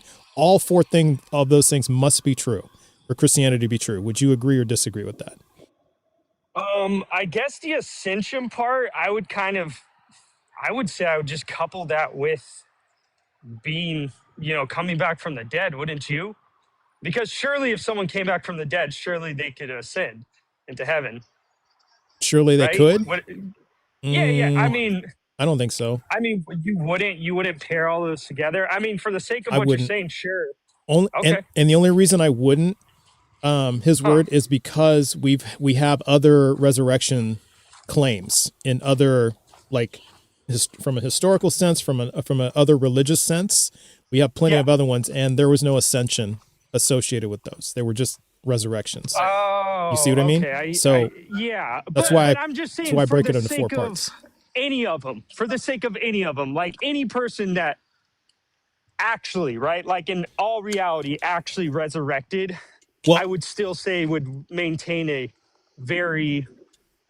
It's just not natural. You know what I mean? Like, it just doesn't happen. Like, it's not natural, but it's just a different school of magic. So with bring someone back from the dead, that's a school of necromancy. And then levitation, I mean, that would be what, like, would that be like the school of augmentation or telekinesis? It's a different superpower entirely. Okay. So anyway, I mean, anyways, with the evidence, I guess at this point, I mean, we could go and say, like, if you agree that evidence, like, you could say, oh, well, I disagree that evidence is compelling. That's fine, but it's independent of us or myself or anybody else. It's clearly something that occurred and was written about. Whether or not the ascension happened, like you're saying, like the actual resurrection ascension is debated. Okay. But I would say that's the best evidence that we can point to is not only 1 Corinthians, but also, 15, but other parts of like the gospel and extra biblical text. Okay. Well, where do you believe Jesus is now? If Jesus rose from the dead, where is Jesus? Well, he'd be at the right hand of the Father. Okay. Which means he ascended into heaven, right? And Correct. So, okay. Yeah. So if you believe he's at the right hand of the Father, and you're saying, well, so if Jesus just simply rose from the dead and was still walking on earth, that wouldn't make him the Messiah, right?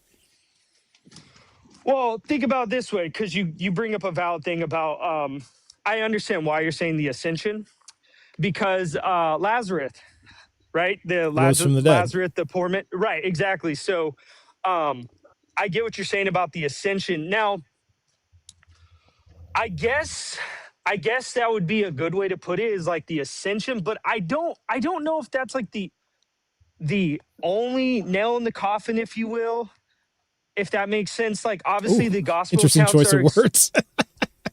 Yeah, Interesting I choice mean, of like, words. Okay, I'll go with because like my goal is never to create this or final rock in the tomb, maybe. Oh, whatever you want. Whatever you want to I'm say. playing around. Yeah, but go ahead. Sorry, go ahead. Semantics. Yeah, But, just semantics. Go ahead. but there's a lot of things, obviously the expression throughout the gospels of like how he has power over even demons, right? Like he's casting out demons just with the word, or how when he heals the man when he's lowered down and he says, oh, and your sins are forgiven, and they're like, what do you mean forgive his sins? He's like, well, it's harder to make someone walk, and then he tells them to get up and walk. So I think it's like an accumulation of all those things, but the final, whatever you want to say, nail in the coffin, right? I would say definitely is the resurrection and ascension. Lack of a better term. Okay. I can't think of anything else, but yeah, Okay. roll of the rock. Fair. Can see Okay. that. Okay, I got you. Okay. So if we're taking those things, so then I think what we're going to have to look at is, again, if we grant you Jesus' existence and Jesus' crucifixion, if we grant you those two things, so then the thing we have to look at is, okay, the resurrection. What evidence do we have of that? Yeah. Oh, are you asking me? I'm asking You're you. asking me what? Yeah. Okay, gotcha. So that's why I pointed to 1 Corinthians 15. Yeah, because it says that. Yeah. Yet we need more than what it says, right? Because again, why? Here's why. The reason why is because we have other instances of resurrections that have been reported and that were eyewitnessed in other time periods and other religions and other, etc. I actually made a video of it. Yeah, I posted a video of it. So, and this is just outside of the Bible, ton inside the Bible, but outside of the Bible. So then that means that all of those happen, right? All those resurrections happen because people said they happen. Well, no. If you want to go into it a little bit deeper, I think it's important to I guess peel back the layers, if you will. Of course. Because what you're saying is, for example, right, like I'll just use the analogy of just because there's a multitude of other things doesn't necessarily mean that one thing didn't occur, right? Just because multiple people claim something else similar doesn't mean that one thing didn't occur. But we're talking about history, right? So history is the closest explanation to what happened. So I would just go into the people who reacted, how they reacted, right? So we have the, at least the writings, right? And the understanding is we have the apostles and also the early Christians who are claiming the resurrection. At the very least, they're claiming the resurrection. They were meek and scared before. They came back bold, preaching in synagogues. Also, none of these people were Christians. They were Jews, Orthodox at the most, which means that they believed in one God who could never be in body form whatsoever. And they also believed in a full toppling of, you know what I mean? Like a full toppling of the Roman government. And instead they have this person who is meek, comes down lowly, and is preaching a completely different concept than what they knew. Like, all right, hold on. Yeah, we got a bunch to unpack here. So, okay, go ahead, Lopes. Do you know who was supposed to have been the author of 1 Corinthians? Do I know who was supposed to have been the author of 1 Corinthians? Yeah, do you know the traditional authorship of 1 Corinthians? I mean, other than Paul, what do you mean? Yeah, just Paul. That's the answer. It's Paul. Okay. Paul is, by his own admission in the Bible, not an eyewitness himself, but he doesn't cite any sources. So where's Paul getting this information from? Did you read chapter 15 that I brought up, where he expresses that just in the same way that the book of Acts or the Gospel of Luke is expressed? He says these things delivered to us, right? So he's talking about something that these people would have known, right? Is what he's claiming here. So he's claiming, he says delivered. What was delivered to us and given to us and what we have preached to you as well. And then he goes on to list first to the 12 apostles he appeared. Then after that to 500 witnesses whom are still alive Like who? Though some have fell asleep. So basically, Paul's going, these people are still alive, and some have fell asleep. Wait. Some of these 500 witnesses are alive today? No. At the time he was saying it. Okay. Gotcha. Exactly. Okay. I was like, well, hey, I mean, let's go talk to these guys. Yeah. Okay. Well, they're alive in heaven. Okay. But the 500 who were alive at the time, he wrote that they were still alive, the 500 witnesses. Yeah, so he says of some that are still alive, some have fell asleep, basically right. died. So he's basically saying, go ask them. Okay. I think Greg's chomping at the bit here, so go ahead, Greg. Yes, the 500 thing is like just it's a thing for me. The problem is you're saying that 500 people, like Paul said, 500 people said a thing. There is no indication. You are presupposing that Paul is telling the truth about this. You're just assuming if it's in the Bible, it must be true. So if Paul says it, it must be true. And Paul says 500 people said this thing. There's no indication that this is true. Like even Paul says he learned this from someone else. It's not like Paul did not talk to 500 people. Paul talked to a guy who is never named, and that guy said 500 people said a thing. The chain of evidence there is just simply not reliable.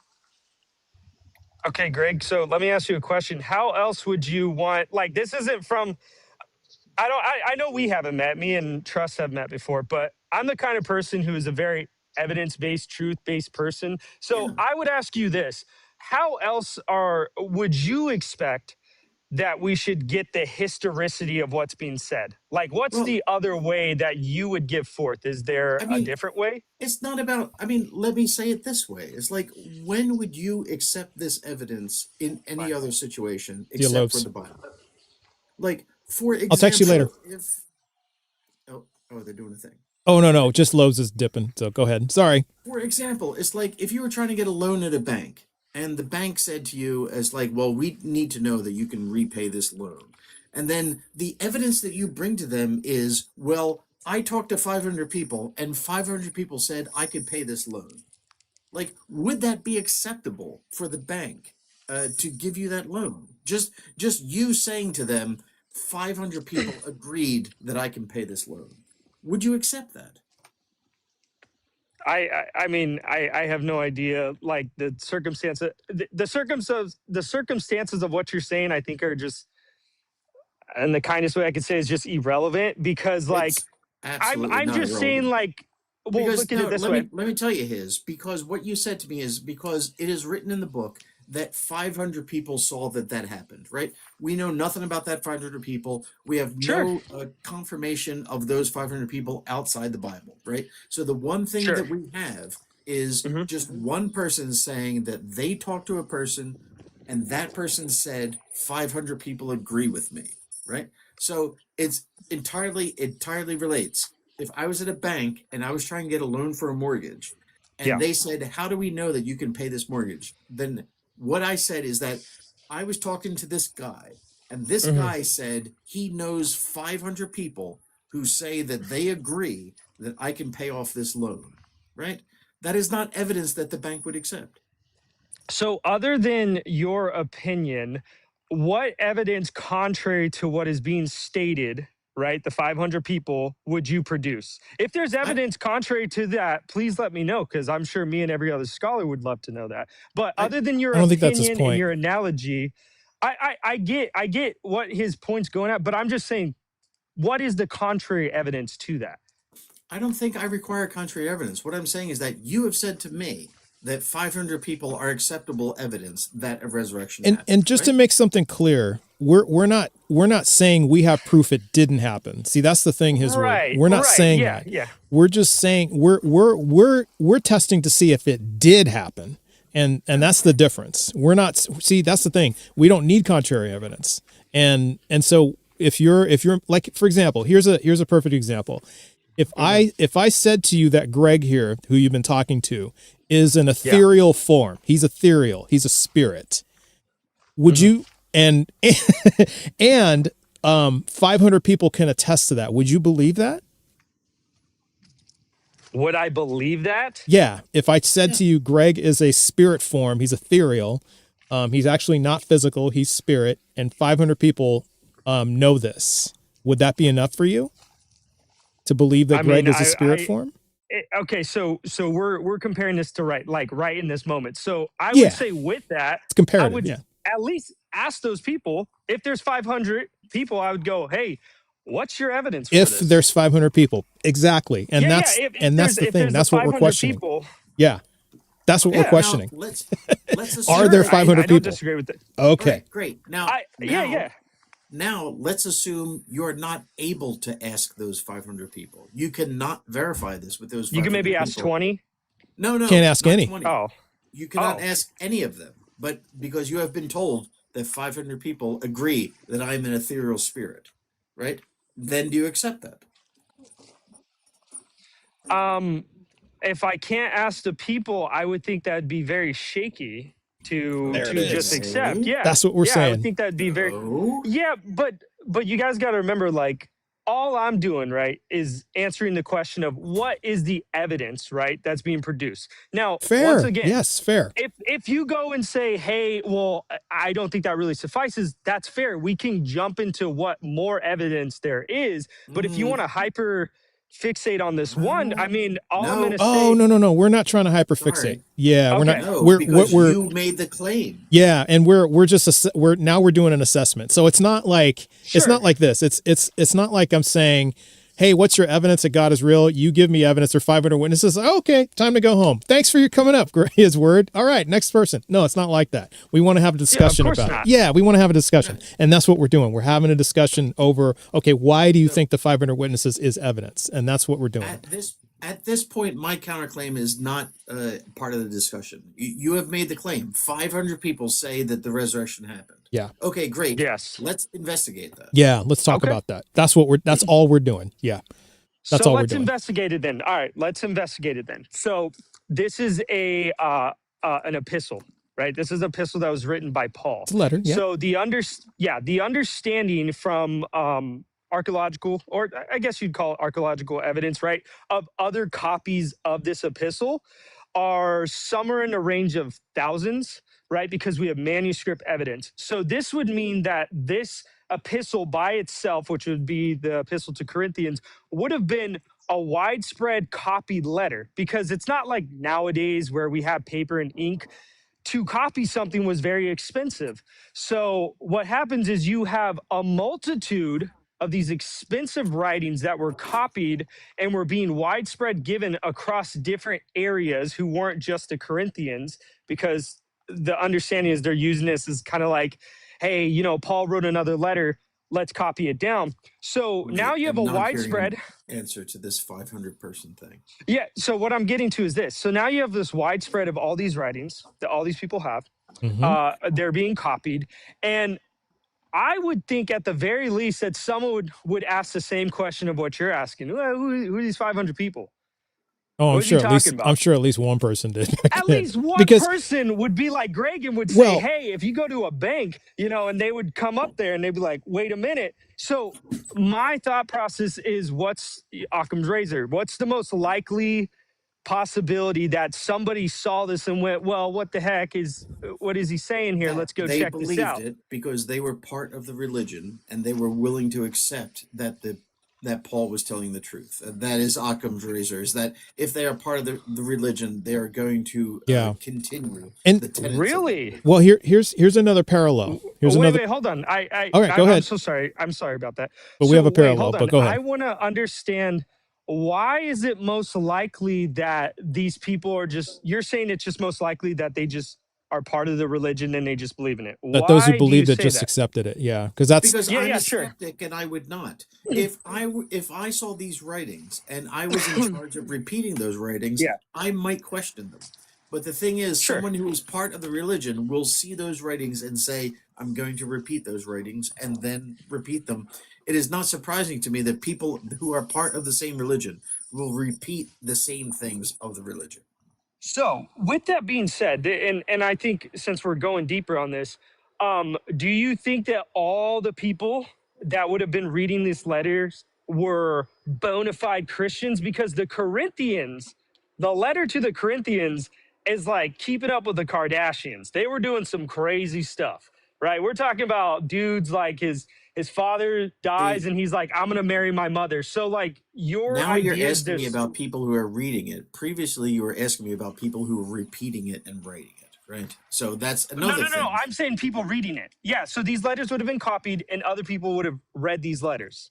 Okay. Yeah. Okay. Okay. We hear that, and we're not disagreeing with you that these letters were widely distributed. Not disagreeing with you about that. I mean that I think that's a safe thing to say because it's spread, of course. What we're saying though is that doesn't necessarily make it true, right? And here's a parallel. Now, where it does fall short on one little thing is that we don't believe this today. Like there's not people who believe in this at all today. However, right around the same time that Jesus was crucified, and right around the same time, there was a rumor going around that Nero had resurrected. And now, are you aware of that? Yeah. Okay. And there were people and there was an army who gathered and were trying to put Nero back in as emperor. This resurrected Nero. Yeah, I'm pretty sure they killed the guy, right? They killed several guys, because because all these supposed Neros kept coming out saying, "Hey, I'm Nero and I'm resurrected," and the Roman Empire, the Roman Empire had to keep going and finding these guys and unaliving them all because it was becoming a problem because there were little factions that were sprouting up and they were causing havoc all over the Roman Empire. So. It was that kind of thing, right? Now, at the time, everybody believed it. Everybody thought it was true. And a lot of people did. And there were confirmed sightings, there were eyewitness sightings, and that's why this became a problem. So so that's what we're talking about, is that we have like a parallel situation in which this occurred. Now, like I said, the shortcoming is that we don't believe that Nero resurrected. So we know that didn't happen. But that doesn't mean, though, that because when we're asking for like verification of the 500 witnesses, but we don't have that. That's the problem. We don't have the verification of the 500 witnesses. We just have a statement that just said there are 500 witnesses. Would you agree or disagree with that? Yeah, we have a statement. I don't think we have verification of all who the witnesses are. Yeah, of course. Right. But, well, I don't know if let me put it this way. I don't know if the 500 is including some of the people like James. I don't know if that includes it. So that's hard. I would just say no. We don't have like a bona fide writing of like, hey, eyewitness. Whatever. Other than the gospel, obviously of other than the gospel, other than the gospel. Okay, and then you would agree because we kind of go back to what the other analogy I brought up is that there are 500 witnesses to Greg being an ethereal spirit. You immediately said, well, I want to talk to those 500 people, and maybe if I talk to 20 of them, I don't know, but we said nope, you can't talk to any of them. And I think you agreed. Then you'd have a hard time. You concluded. Well, then that's shaky evidence, right?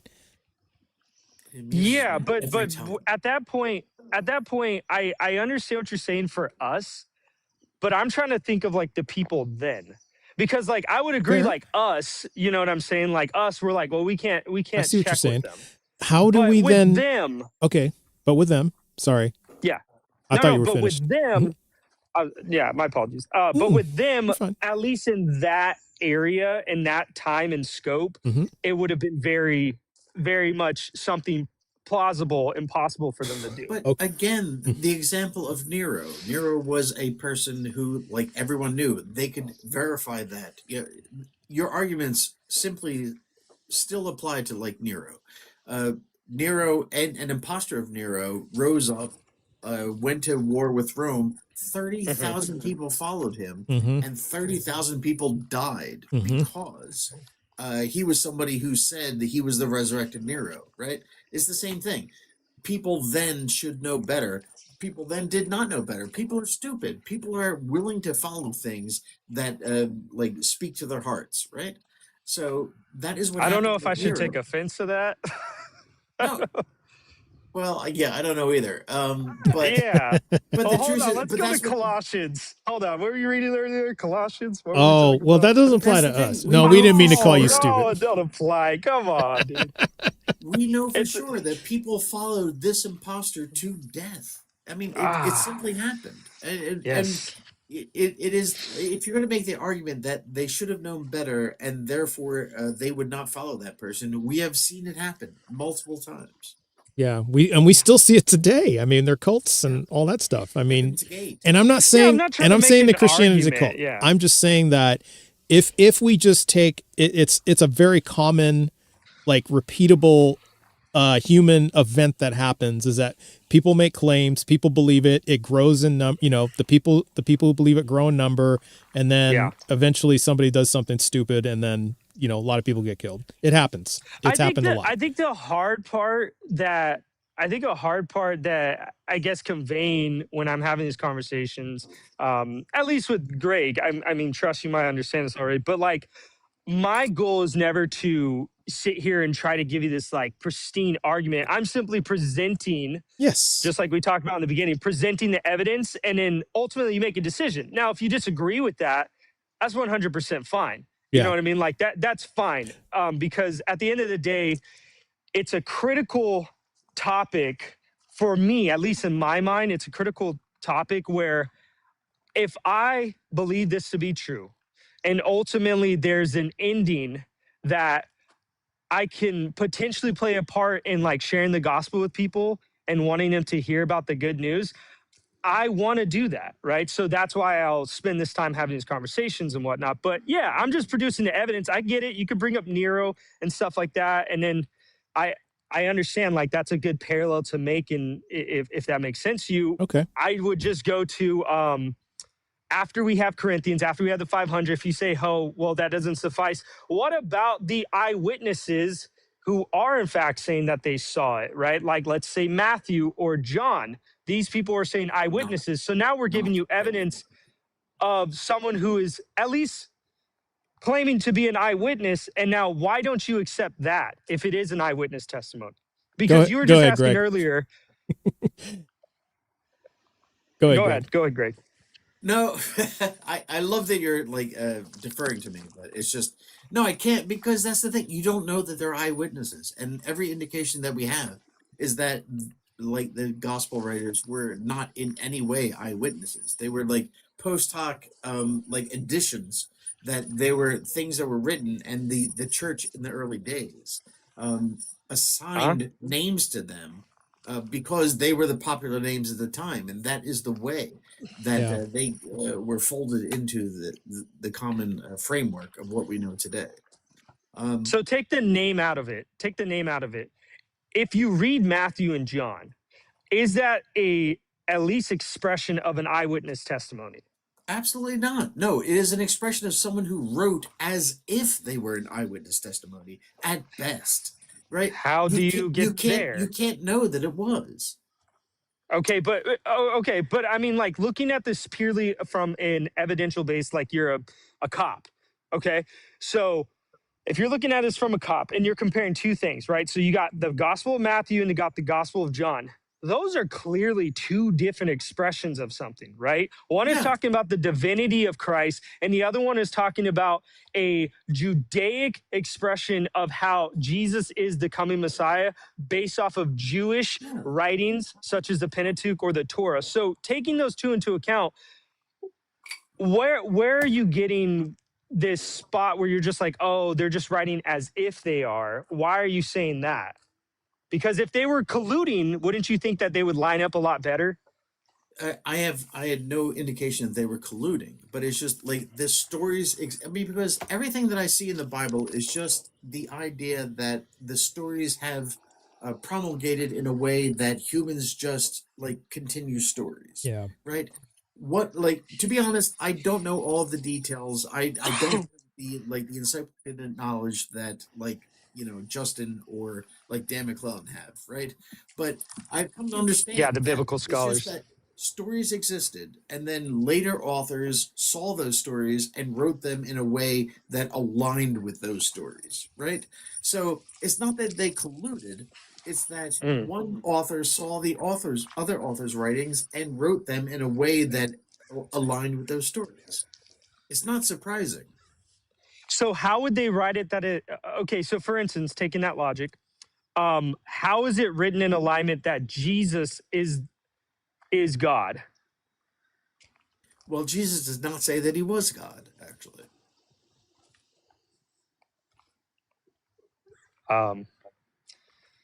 Well, I mean, Jesus he's said stuff like he is the Son of Man, right? But there's a lot of discussion to say that Jesus never claimed to be God. And that so was why a did they pick up post-biblical innovation. stones? Why did they pick up stones to stone him when he says, "I am"? I don't know exactly. Well, I think the underlying thing, and I'll give you the last word, his word. But they did vote to move on. But just to answer your question, yeah, they did. But just to answer your question, I think that I think where we're kind of at is we have to verify these stories actually happened, and we can't really do that now. So because as I went as far as I did with you, as far as I just granted Jesus existed, Jesus died on that cross, right? But that in no way entails that I agree that anything in the New Testament happened. We just don't know. We can't verify it. And I think that's the point we've been trying to make, is that we can't independently verify that any of these things happened. Especially the resurrection and the ascension. So even let alone just the picking up the stone and wanting to stone when he said, "I am." And, because we've got a lot of, we just don't know that happened and we can't verify it. So it kind of goes back to what you said all the way in the beginning, was that we got to take a lot of this on faith. So, all right, go ahead. Your last thoughts. And then we got to move on. Okay. I'll put it this way, is at any rate, I would say, in the same way that we treat life, whether you believe in Christianity or not, I would say at the most, scrutinize this thing to the very possible ability that you can. Because if something is not worth being able to be scrutinized, and it can be easily broken down by a simple conversation or someone bringing up an objection, it's not something worth actually living for. So if you are going to investigate this, I would say scrutinize it as much as freaking possible and see if it actually holds up under the fire. Okay. Well, hey, his word. It's always a pleasant conversation with you, so I appreciate you coming up, and come back, you, my friend. Yeah, come back another day, and we'll talk more. You guys have a great one. All right, you too. Take care. But yeah, I totally agree with you, Rick. We're Agree with me. Yeah, totally. It's just having, getting to this point where we just independently verifying this stuff, and I think that's what we're doing. I think we're in line with what his word was leaving us with, was, just investigate this stuff and look at it. And well, that's what we're doing. It's exactly what we're doing. Yeah, it's just his standards are different than ours. Yeah. Yeah, definitely. I totally agree. And that's fine. But I think that we get to the point where, we're because like the guest before was saying I was using completely different standards for, for abiogenesis versus this, when I was like, no, I'm not, because I'm looking at the science papers. I'm looking at the research. And while I may not understand everything there is, and I've read some of the abstracts and all that, I don't need to do all the math, and I don't need to understand intimately what they're doing. Yet I'm saying we have evidence for that. And, while at the same time, this guy was saying, well, we don't have any evidence for abiogenesis. We have zero evidence for abiogenesis. I'm like, no, that's just not true. And so it was just stunningly like, just him pointing the finger at me when he was doing the exact same thing. The projection was just stunning. I know, it is crazy. It's like sometimes when I talk to people, it's like I've had people in chat tell me that like I'm slippery, or I don't answer questions appropriately, or something like that. But like I feel like I'm being consistent. Like I feel like my answers, I feel like it. I mean, I try my best not to answer questions with questions. I try my best to answer the question that they ask. Like I try my very, very best. I know, and I feel like it's just that when I answer, it doesn't jive with what they think, and so they feel like I am not tracking. But yeah, I don't. I know it's very unfortunate, the divide in communication. Yeah, it is. But Yeah. but anyway, it's just, yeah, I'm just totally with you on that. Totally with you. Yeah. All right. Well, I do have to close things up and get with family now. Man, it's fun hanging out with you. Because I just recently started taking like co-hosts again. So I'm glad you came up and hung out because Yeah, I would enjoy to do that occasionally. Yeah, Yes. it's like my lives have not been going. Like I haven't had a lot of. I don't know what's happening. My population has not been very much.